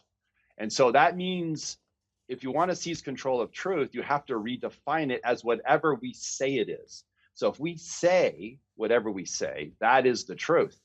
That gets back to Orwell's doublethink and doublespeak. And so you have to falsify much of what actual reality is to hide the truth. But you can't really do that unless you seize control of truth itself. And that's in essence what's at stake. It's really the truth of who we are, but also what we really are. And ultimate power wants to control who we are. And ultimate power ultimately wants to control the truth itself. I mean, that's where Lord Acton, I think, is right. Power does tend to corrupt, doesn't always, but you put power over others and it's extraordinary. I mean, I was well aware of what happens to people in power. There's something weird that happens. It's part of the pathology of power is when you have control over others, whether it's small or large, like up to and including the President of the United States or heads of state or those unelected in the background, even simple things, right? Power itself is extraordinarily pathological, especially when it involves control over others. And so my concern is what happens to truth in all of this. And I think part of what it does is it shuts people down and they look at all this and it's like, how do you sort it all out? And it's critical, come full circle, that thank you, Bailey, and thank you, Rico, for creating a now vehicle of transparency in which truth can actually ride along. I mean, you do have to protect the truth, but you also have to reveal it at the same time. You can't protect it to the point where you can't see it You can't protect to the point where it's hidden. It must be revealed. And that's really where Pandora's box is. For all the ills of society and all of inhumanity of mankind against itself, it's important that we keep the lid open. It's important that we keep staring into the abyss, even when it's staring back at us. And as uncomfortable as it is, as all those fears are whizzing by and hitting us in the face, it's hitting us in the face. But we actually have to take the common action of keeping that box open, because if power wants to control the truth, it wants the lid shut. And if the lid is open, that it doesn't want the transparency that's provided by keeping the lid open of the box. And that's why once all of those lies, you want to say lies, escape, then what's left at the bottom, well, that's lies hope. And it's interesting turn, right? The lies are actually subverted by the truth. And so to me, any revelation or transparency of truth is a subversive act. And we need more subversive acts. Oh, well, that's what we're especially when it doing comes to happily, even from here, talking to United States, talking to Canada, happily prying open Pandora's box and enjoying the smelly stuff coming out, laughing out, talking about it the way we are. But there is, so in closing then, Tom, because you're off to work, I talked to you, Bailey, like yesterday or day before yesterday, and you said, well, 2019 to you felt like a down year to you and pretty much everybody around you. Thomas, in closing, how was 2019 for you, and how do you perceive 2020 coming up? Well, speaking of Pandora's box, I think we've only seen the beginning. I think in some ways 2019 is actually a prelude. So I think the question is, in terms of our own history, and I'm talking history worldwide, the trend lines are not positive. The trend lines are not good and have not been for some time. There's an increasing, if what I saw down under is any indication, right? They're even further along than we are in the United States. And they don't even have a constitution, let alone a Bill of Rights.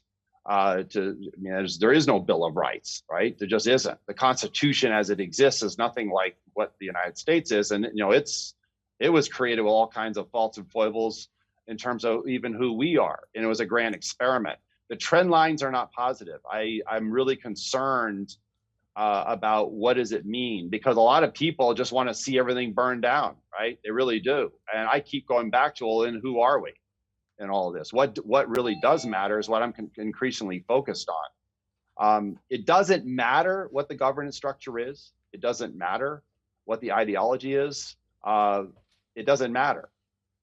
Given my own ordeals with the pathologies of power and treatment as a traitor, I've dedicated the rest of my life to the hopes and freedoms and ideals that inspire all of us. Obviously, that means you've got to subvert the lies with the truth.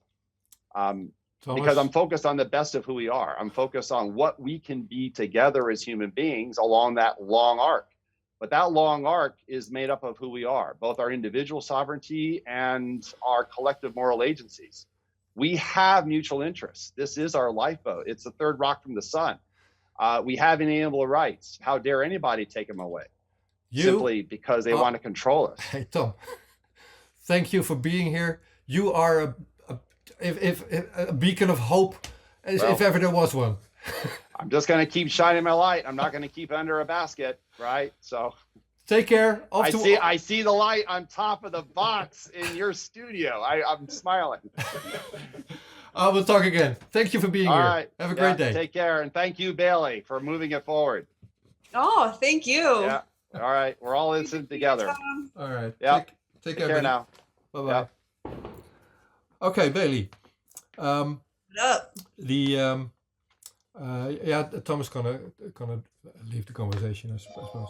We're writing that book, and in it we're going to do a chapter on journalism. Now, in walks Lorraine. Yes. Here we go. Lorraine.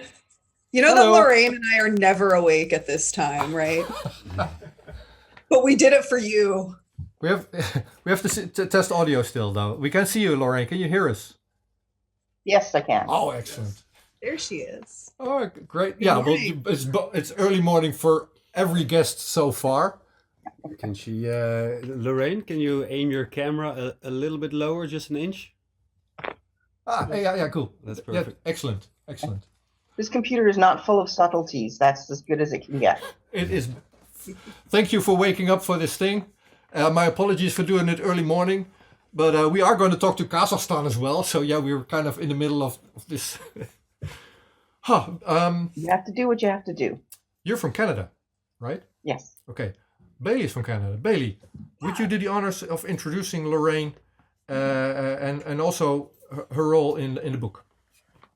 Yeah, so this is Lorraine Murphy, aka Rain Coaster. She's a journalist, and she's written a lot over the years about digital issues, digital rights, hacktivism, whistleblowing, and like all sorts of different topics. She's super awesome. She's a friend of mine, and yeah, Lorraine's amazing. And I don't know what else to say other than that. Oh, Was that a decent introduction? So hang on, I've removed you from the screen for 1 second because we've changed the couch layout for a bit. Oh, Yes. There you go. Now you're back. Oh. So I'm going to be the techie here from Switching the for a bit. couch. And we're here. Well, Renko just stepped out, but he's going to Yes. be back. So this is Jonathan. Hello, I'm Jonathan. Yes. Hey. And you've met all Yeah. also. Yeah. Can you back? Yeah. So Lorraine is going to be writing a chapter for the book also on journalism. Yeah. And the role of Someday journalism. when I catch up with everything that I'm supposed to be doing. Yeah, join the club. All right. Good, I don't feel so guilty. Yeah, I still feel don't guilty, feel but not guilty. so I am guilty. the worst. I am like the worst right now. So when I introduced this New Year's Eve podcast concept also to Lorraine, she said, "Oh, I have a thing or two to say. Can we talk about the current state of affairs in the United States, in Canada, unemployment, the divide in society?" Well, that's what we're going to talk about. That's the next topic, if you will, for the coming 15 minutes. Maybe you want to kick this off, Bailey and Lorraine, with Jonathan here from the Netherlands. Bailey. Well, where do we even start? Well, start with the impeachment thing, because it's divided across party lines without any content of what's going on there. The impeachment thing. So, okay, so like, first of all, okay, so my personal opinion here is like, so I support Trump getting impeached. Absolutely. However, I feel like a lot of what's happening now is a lot of background noise, and I don't understand why this didn't happen much sooner. It's been 3 years, he's almost at the end of his term, and yet, you know, kids in cages and like all of these horrible things that have been happening was not enough to start the impeachment process. But this Hunter Biden thing was, and I guess for me, the impeachment stuff is a lot of background noise, and it's kind of distracting from a lot of the issues that are there and have been there for a long time. But don't get me wrong, like I support it. Like I'm all for getting rid of Trump. It's just I feel like it should have been done much sooner, and I don't understand why. Well, I do kind of understand why this didn't happen sooner. It's Well, we have lower standards than we used to. yeah, And that's just a one fact. reason. I mean, like, look at Clinton, okay?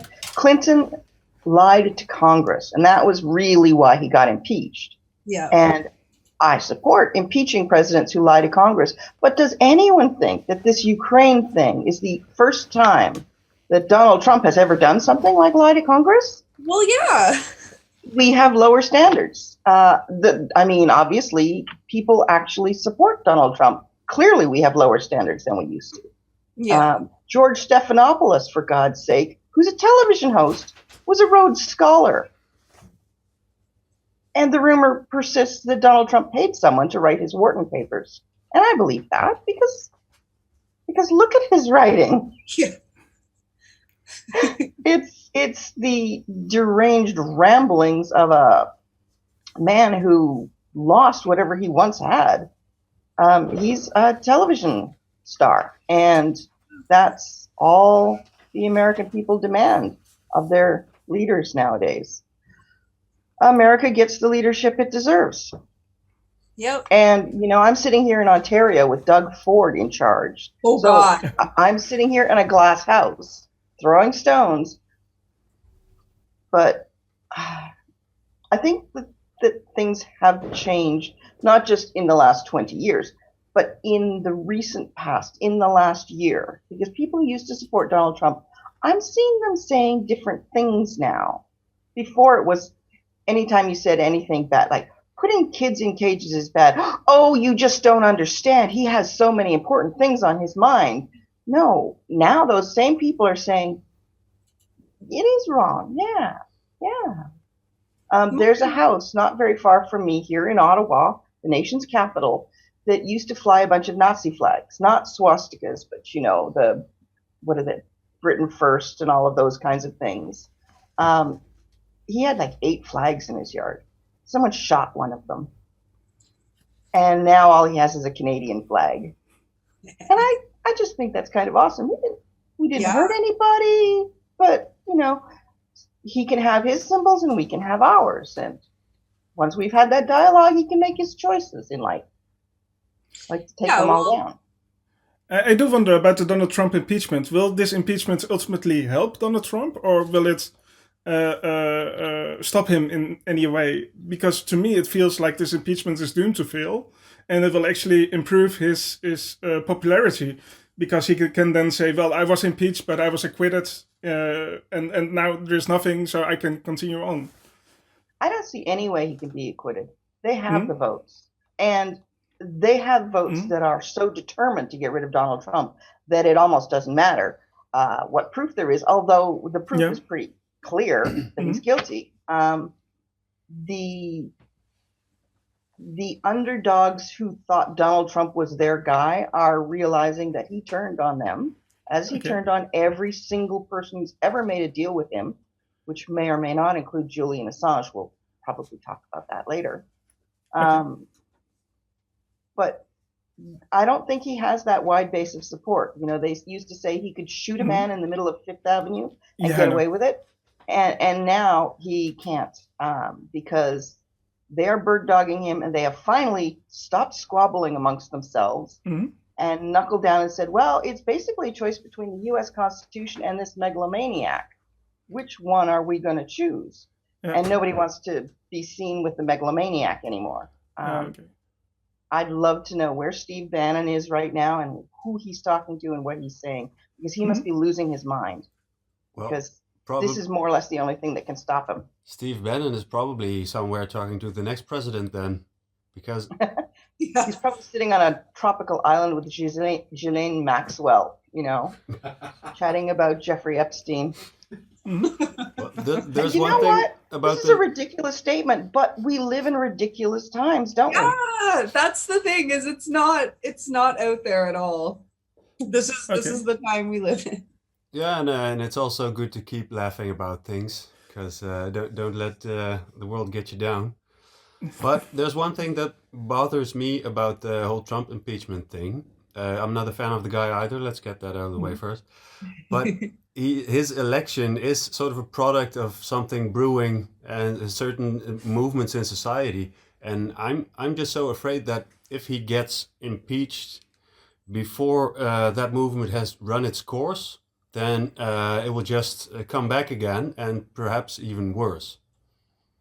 That's a legitimate fear, but like I said, I think that the tide has changed, and I think that movement has broken. One of the things that has been propping up these nationalist, racist, fundamentalist movements around the world is a lot of money flowing out of Russia, and I'm seeing that slowing down now.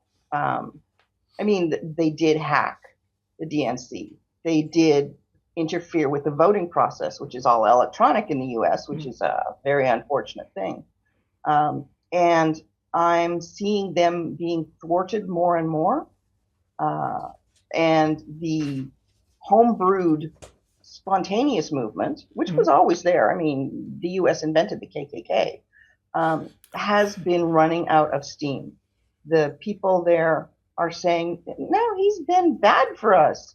Uncle Daddy lost his job, and they just cut our food stamps, and we didn't think he was going to do that. We thought he was just going to mess with Washington people. So I think he is responsible for the undercutting of his own popularity. I think Donald Trump has a half-life, and people are just realizing it now that we passed that point. But is Trump then the worst president we will ever have? Or is it possible that we can get an even worse president in the future in the United States? I wouldn't put anything past America at this point. Well, I'm almost scared to put that sort of thing in words, because it's like when you say the name of the demon materializes. Yes. Yeah. Let's hope that this is it. Talking about torture and stuff. Right. We also have a problem with Assange. Assange is a whistleblower. And recently in the news, there was news that he was constantly sedated in prison. And does the US have a role in his capture now in the United Kingdom? Is there something going on there? Can the president help him or not? Because I know that President Trump was at one point was a fan of Julian Assange. During his campaign, he said, well, Assange is a great guy. And now he seems like to want to get Assange. Do you think Trump can help Assange, or will he make it worse for him? He could, but I don't think he's going to. He's screwed over every man who's ever made a deal with him. And he's going to do it to Julian Assange. I think he already has. The net around Julian Assange was in place 2 presidents ago. But it's being drawn tight now because Donald Trump doesn't need anything else from him. Donald Trump truly believes he will not only be reelected, but he will be raised to heaven in a chariot of fire. And he was literally looking into making titles so that Jared and Ivanka could inherit government roles when he died. This is a man whose megalomania knows no limits. He doesn't need Julian Assange for anything. Julian Assange is a loose end, and that is why this is all happening now. The British were never going to go into the Ecuadorian embassy to get somebody on a charge of bail jumping. I mean, it's just ridiculous. It's like invading a foreign country because of a jaywalker. This was a huge diplomatic deal. It called into question the whole idea of sanctuary, which is still at risk.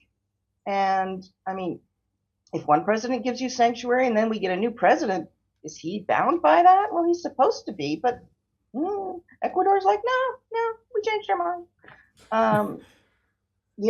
It's watching things happen around Julian Assange has been very frightening. I mean, Jeremy Hammond, they got Chelsea again. Chelsea was just minding her own business, doing her own thing, and they got her on a bullshit contempt of court charge, and they can keep her effectively indefinitely. But she and Jeremy Hammond will never break. I'm so proud of both of them. And I'm very interested. We'll never know, but I'd love to know what Adrian Lama would say in this case, because they're all being gathered together to be witnesses in the case against Julian Assange. That's the only reason they've got these people. And they would have gotten Adrian Lama too if he hadn't died under mysterious circumstances. I mean, I do think he died from the official cause of death. Well, the official suspected cause of death, which is drug interactions. I mean, it was Adrian. That was likely on any given day. But the timing is very convenient for a lot of people, because I think Adrian would have said some things that would have surprised people at this trial. Some things that were different from what he said before, which is very interesting because he could very well have transitioned from a snitch to a whistleblower. Those two concepts are very closely linked, but also antagonistic. Is it just a matter of perspective if someone's a snitch or a whistleblower? Or is there a specific definition for one or the other? Like, I would not say Julian Assange is a whistleblower. I would say he's a publisher. He's a publisher of whistleblowers' leaks and a protector of whistleblowers. But he himself isn't a whistleblower. Is he a journalist? Is he allowed protections He's a journalist. He's allowed those journalistic protections, and they have not been afforded to him. Exactly. I want to. Just stay there. Okay. This is just a couch conversations or whatever. I'll just. Could you, in closing of this segment, could you both Bailey and Lorraine tell us how you see the extradition hearing of Assange play out in 2020, and also could you tell us how you're now looking at the presidential elections coming up and how that thing is going to play out? Bailey, start. Oh man. So yeah, that extradition hearing. Honestly, I don't know. It's so hard to say. Like, on one hand, I think that he is totally going to get extradited to the US and that there's no question. On the other hand, I don't know. There's a chance that the British courts could stop it. I guess so. But I really feel like he's probably going to the US, and that's a complete shame. And I mean, just like on top of the situation now in prison and his health and all of these things, he can't even like, from what I'm hearing, like he can't even communicate with his lawyers all that well because he's in such bad health and he's like isolated all the time. And it's just, he's like not really able to prepare a defense for himself. And I know that he has a legal team and stuff who are doing a lot of that work, but like he's just not. My question is this designed torture to break him, to make sure that he will never be able to defend himself and to actually just, literally break him? I mean, yeah, I could get on board with that. Yeah, like I think that that's totally like constructed and intentional and absolutely. Because if they didn't do that to him, if they didn't try and break him, then he would actually be able to prepare a defense for himself. And it would be easier for his lawyers to prepare a defense. And it would just be, he would actually have a chance. And I mean, there's part of me that thinks like, maybe the extradition case might not go through. Like, I don't know. That's the thing. But I think that there's a much higher chance that it will, unfortunately, because there are much bigger forces and much more powerful people who are working on this than, I mean, we even know about, I'm sure. Like, I can't imagine this being like a completely just process. I can't imagine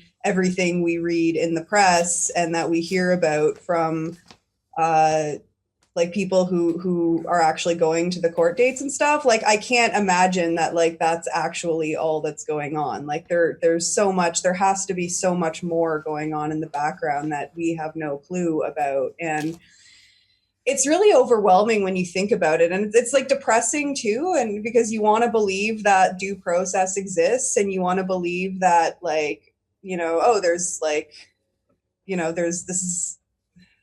it has to go through the legal system and it like there's due process and it's all fair and you know what I mean? But it's just not the case. And when you realize that, and Tom Drake talks a lot about this, like when you realize that everything you believe about the system is like not true, and that narrative in your head that you develop from a young age growing up in whatever society, like when that gets broken down and like you realize like the reality of everything, I don't know, like there's just no going back from that. And it's depressing and it's overwhelming, but it's, I feel like a lot of us who follow this case understand that we're probably not seeing a whole lot of what's actually going on in the background. And I have no idea how that's going to go. It's in February, I believe,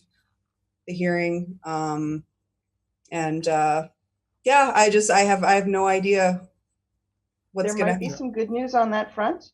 Although, again, referring back to the fact that we live in ridiculous times, our last greatest hope is Boris Johnson. God help us all. Oh God! But hear me out. Hear me out.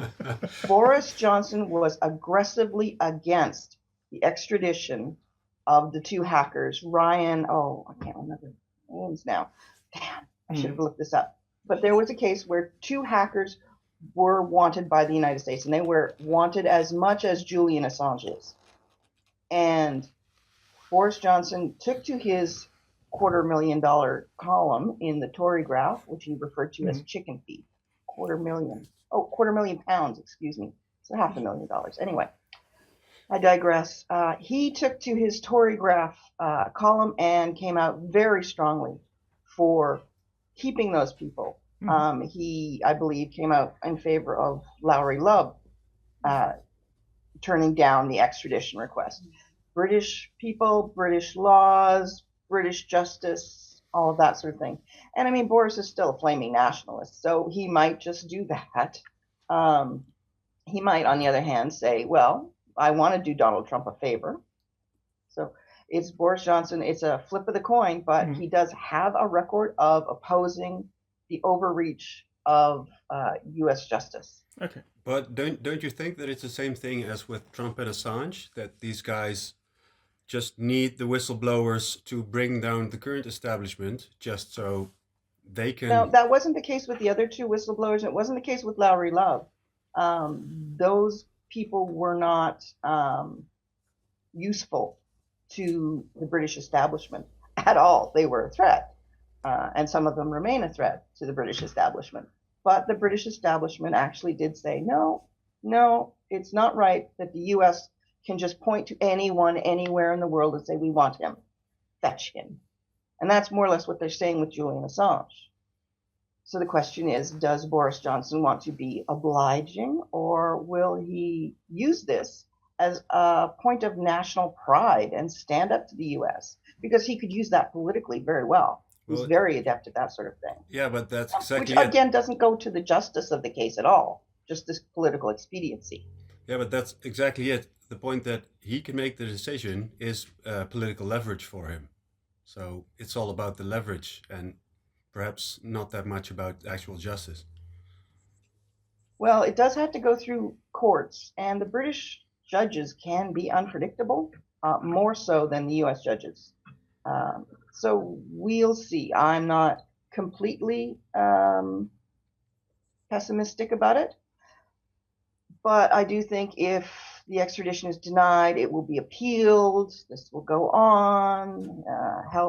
His health will get worse while he's in prison, and there's no question that his treatment in prison is justification for a human rights appeal, but that will take years as well. What happens if Trump drops dead? Does this all stop? That would be an interesting question. Personally, I'm also wondering, with the Brexit happening, and Boris Johnson really wants the Brexit happening, does Boris Johnson wants actually to improve the relationships with the United States, and will this be of influence in this case as well? He certainly does. I mean, Boris is or was an American citizen. He was born in Manhattan. He wrote a big column about how he renounced his U.S. citizenship a few years ago, but it turned out he hadn't actually done the paperwork. Okay. So for all I know, he may still be a U.S. citizen. Okay. Yeah, the two of them may be getting their heads together about a new Commonwealth. Yeah. Both of them will go rogue on an instant. It is really unexpected. Okay. Hey Lorraine, thank you so much for being here and getting up early for us. Yeah. Well, I have my coffee, as you can see, so as long as I have that, everything's good. Well, what you're missing out on, Bailey, I told you about oliebollen. Where's the camera? Yeah. It is a Dutch street. That's the Dutch street. We have them here. Yeah. You're missing these as well. It's kind of like a Dutch donut. All right. I had stroopwafels earlier. Oh, stroopwafels are the best. Very good. They're really, really good. So thanks for being here. We're going to move on to our next guest, Marketa Gregorova. Thank you. Thank you. Lorraine. Thank you so much. Take care. Take care. Bye-bye. Bye. Bye. How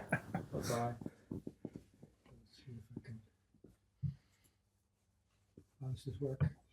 Yes. I'm going to allow Marketa Gregorova into the room. Okay, want to... No, we'll see. Hey, Marketa. Yeah, there you are. Hello. Hello. I'll have Yeah, to let's... I'll be here. Yeah, it's a little bit of couch shuffle. Can you hear us? Yes, I can. Hi. Excellent. All right. So what we have here is the setup is Renko Koppe, who is board member now to the Dutch Pirates. Yes, I am. Vice Secretary, to be precise. And Bele Lemon, who is chair to Pirate Party National. But they're nothing compared to our member of European Parliament.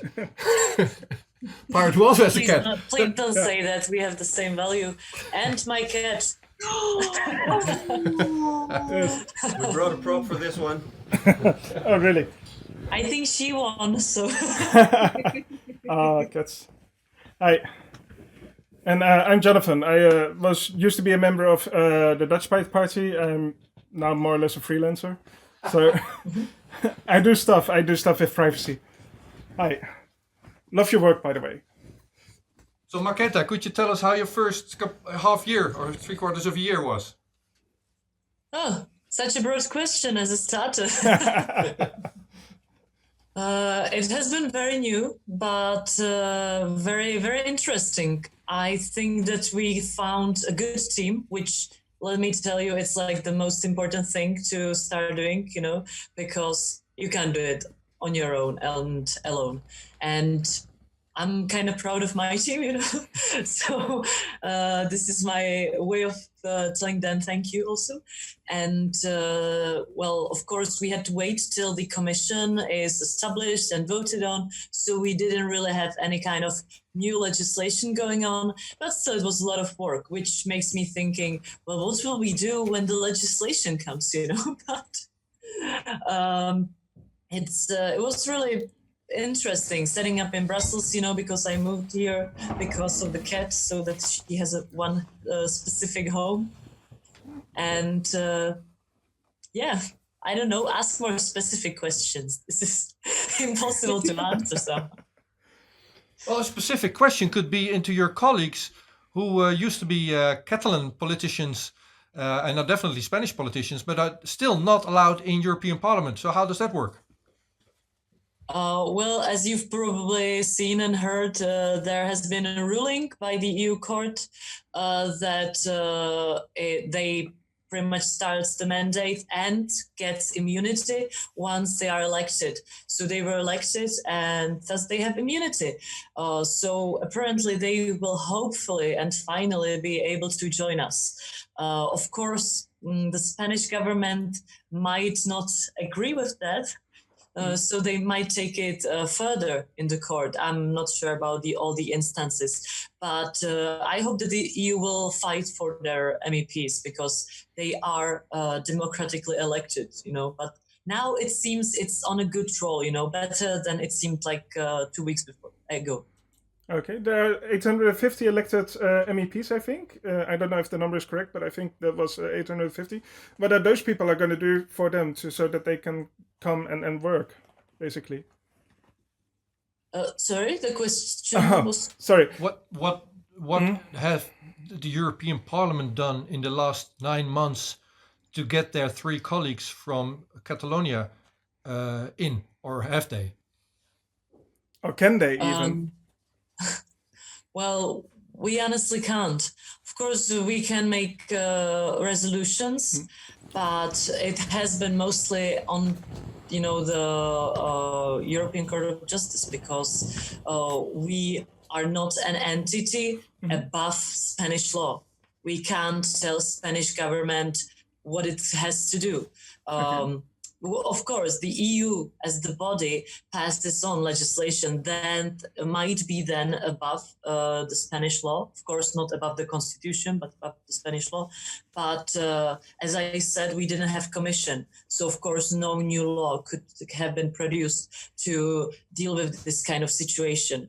I'm actually not sure what will the respective commissioners do in this regard in the future, but maybe they should start thinking about dealing with this more because, of course, we see, let's say, very nationalistic tendencies in a lot of countries. This is not just the problem of Spain and Catalonia, which is, of course, historical and a whole another level. But always when there's, let's say, autocratic regime, it tends not to really support the EU cause. And then it's up to the other member states to decide whether, either want to stay with that country or want to help it to somehow move on and maybe overcome these autocratic tendencies. And of course, I'm saying it as if I know what's best for them.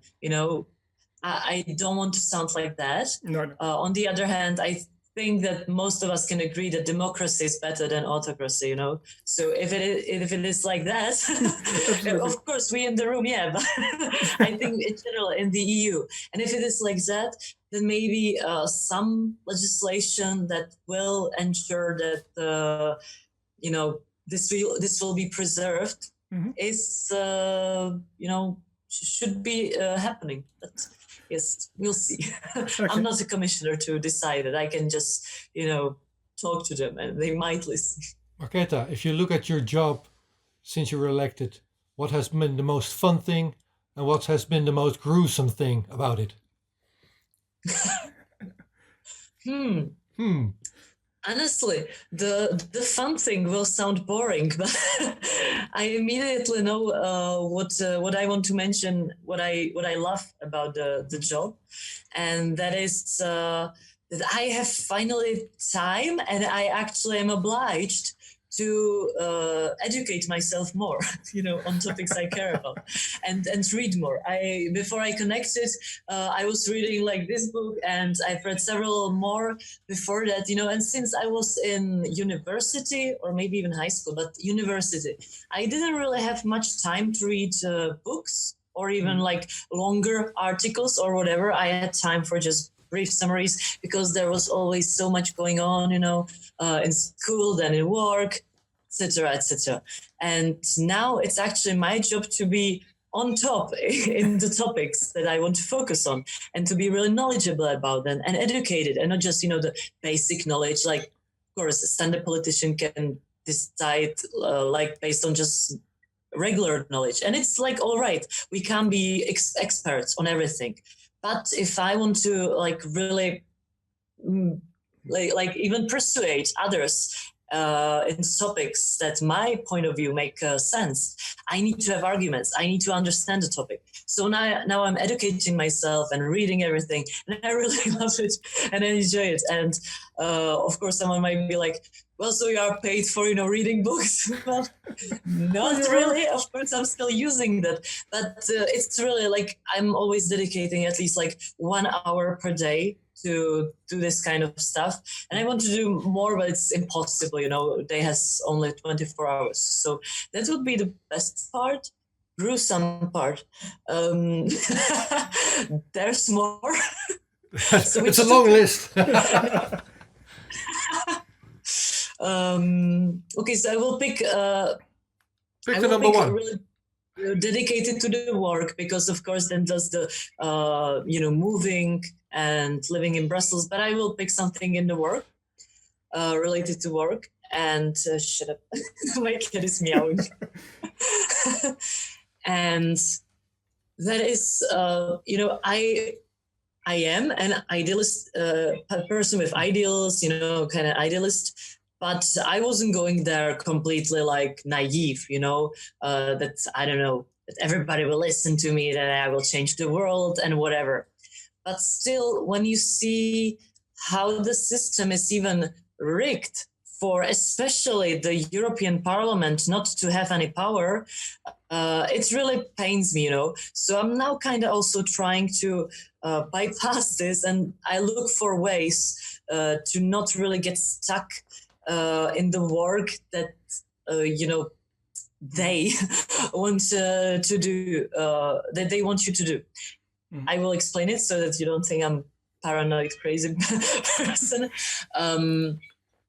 There is a lot of activities and events and committees and meetings that you don't really have to attend, and it's really not important to attend them. And the only reason they are happening is to give the like image and the attitude that something is happening and that you are working, you know, when in reality it's not true. For example, committee meetings. Of course, later on, sometimes there might be an important one. I'm not saying like they are useless completely. Oh, please don't quote me on that. But I won't. But mostly now, the members of the European Parliament that are in some committee, for example, I'm in the international trade, and I will see that there is a special, committee dedicated time for this trade of surveillance technology. And I'm like, okay, I'm interested in that. And I will go there, and some commissioner or someone from the council will report to us, which sounds like it makes sense. We can actually question them on what is happening, within the commission, etc. Mm-hmm. But you are in a room that is, and it's being, recorded and streamed. There's many people, so of course they don't tell you everything, and also not anything of substance or anything that might be controversial. So if you actually want to do something in that, you have to go talk to the specific person, one-on-one, or at least some smaller meeting. This is really just it seems sometimes as a theater, kind of like we are doing the job, and then you are supposed to ask questions, and they then usually don't really answer that question, but everybody's okay with that because it's just a theater, and you will deal with that, one-on-one. And but you are expected, for example, from your group or your advisors, that you will attend those committee meetings, even though it would be much more beneficial to meet other people or to meet them, separately without this kind of, image. And it's really gruesome, finding the bullshit and bypassing it, really. So that's something I don't really like. And also when I talk about the rigged system, I actually wrote an article about this because it was really, I hate that when we were questioning the people for commissioners, very important part of the job, because it's the balance of power, right? Council nominates, or council, national states nominates commissioners, council nominates the president of the commission. We will question them, approve them, and commission will then give us, the legislation, and again we will, approve it. Very nice triangle, right?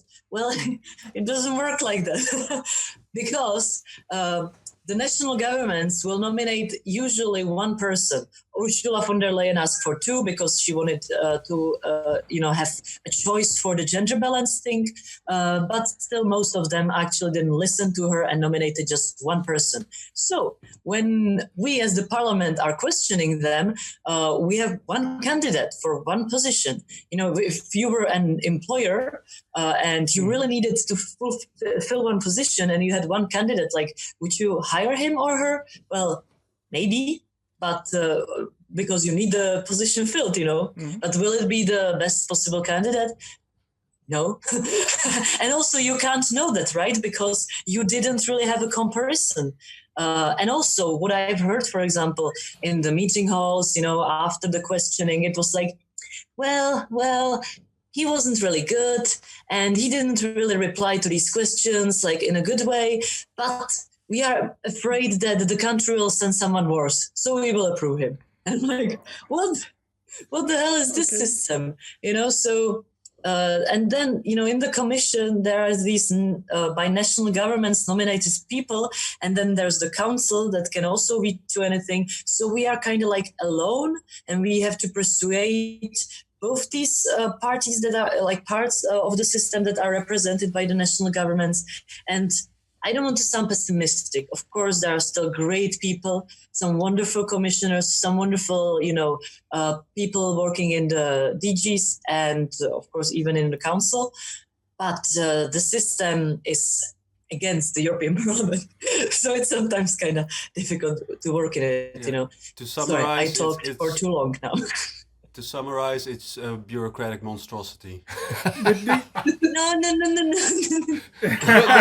don't like to say it like that. Like, bureaucracy is of course necessary, but no, it's not about bureaucracy. It's about how the system is set up, to work for the national states. And of course, it makes sense because EU is not yet federation, so it is more inclined towards national states.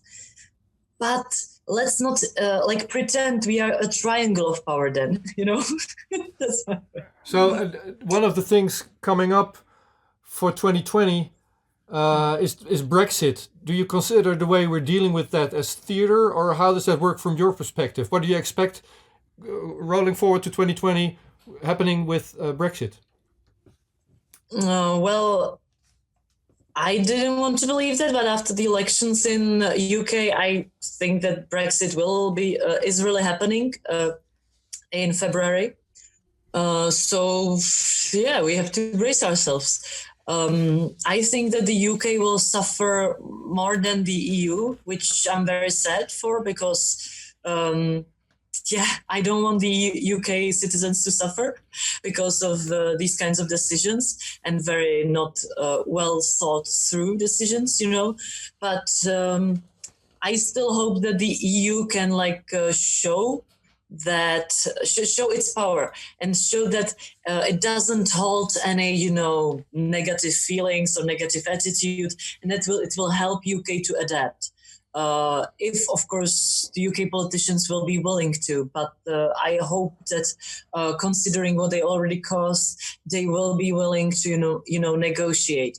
And what I see, as at least within the parliament, it's really, of course, apart from the Brexit party and some conservatives and nationalists, like a huge support, even from EPP and SND and all the Renew and all the big ones, support for, the British MEPs and for UK.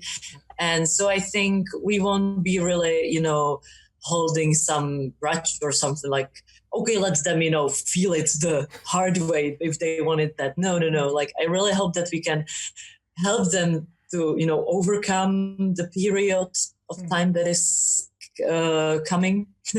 But it's we'll see what will be how will the Brexit looks, right? Is the fear of more countries leaving the EU living in Parliament? Slightly, of course, because it's the precedence, right? And if they actually manage to do that, and it's double-edged sword. If we help them enough, and they will actually overcome it, not easily, but well, and they will strive, which is great. But it will also show other countries that, hey, maybe that's a good idea, And of course, it's a terrible idea because you can't be individualistic and think that everybody else will support that when you're in a community, You kind of have to give the community something back. But I don't think that other countries are now inclined to do that much. Of course, there is still the question of, for example, Poland and Hungary the most, I think. But even though they have quite, let's say, nationalistic tendencies going on within their countries, I don't think they are closing in on some, exiting right now because they are just not that, well economically on that, and they know it. The politicians can be populistic or nationalistic all they want, but still they can at least count a little. Yeah, that reminds me a little bit of course that the citizens, if they were poor or more poor after getting out of the European Union, they would be angry at their government, and the government doesn't want them to be angry at them. So. As long as it's beneficial, I guess they will stay. Of course, it's sad that someone's in the community just for the money, if it's the case. But sometimes you have to hope that they will, stay for the money, but later on they will learn and stay for the ideals or the community.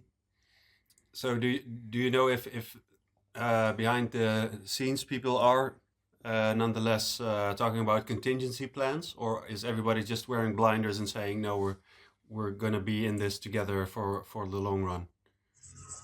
About the UK or yeah, well, and the rest.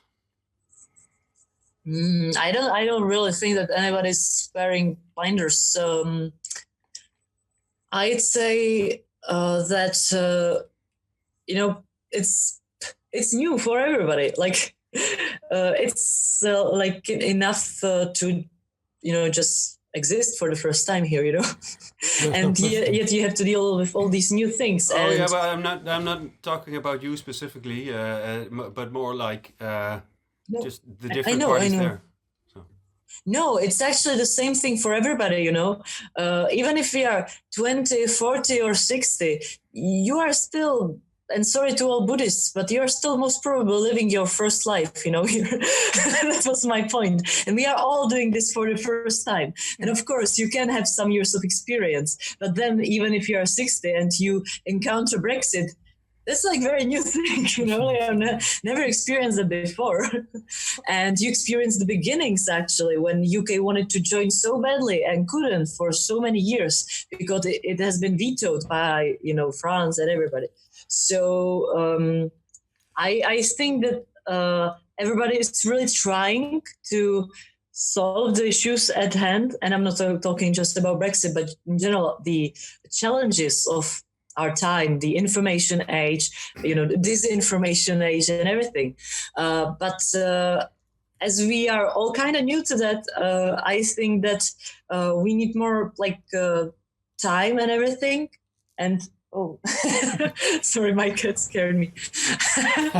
And learn from our experience and of course transfer it to the other generations to let them know from our experience, Now we are in the information age it's even easier to transfer the information and knowledge and know-how and how to do things. So I hope that we can use that in the future. And I'm usually thinking more long-term than just, 5 or 10 years. I'm thinking about whole other generations.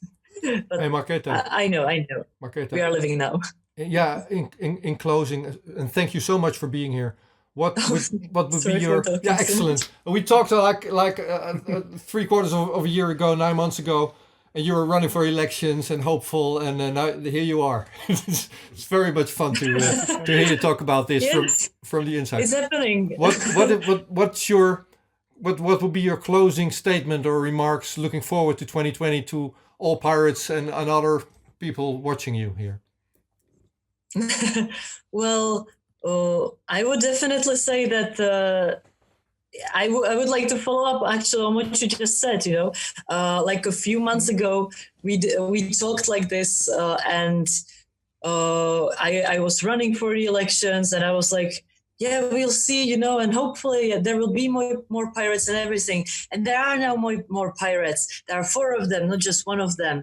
And, I'm there, even though I was talking just about it, like a few months ago. And I wouldn't expect that actually, precisely a year ago, because I wasn't even yet on the candidate list, nothing. And now here I am. So my message would be have hope and focus on everything you want and everything you want to achieve. And in some way or another, it will come. I always wanted to somehow help to make the world a better, more piratey place. But I never had a serious plan how to achieve that. But I focus on the dream. And now I'm in this position, and hopefully I will be able to fulfill that dream like that. But don't worry if your position is different, because maybe that position is helping you, following your dream, if you're focusing on that a lot. So focus on your dreams in 2020 more and have hope. And vote Pirate Party. Yes. Yeah. Okay, Margela Gregorova and Bailey Lemon, both of you, thank you so much for being part of this New Year's Eve, Old Year's Eve podcast, and all the best of luck for the next year. Thank you for having us. Okay, take care, Yeah, goodbye. So, bye. Bye, guys. That was cool. Bye, guys. If you don't play, Now we're gonna take a small break here on our end. Just grab a smoke for those who smoke. grab a oliebol for those who need that. Grab a grab oliebol for those who oliebol. Exactly, and then but people watching this will not see a break. So if you need a sanitary stop, rush, because we're going to pause and then we're going to continue with next new guests.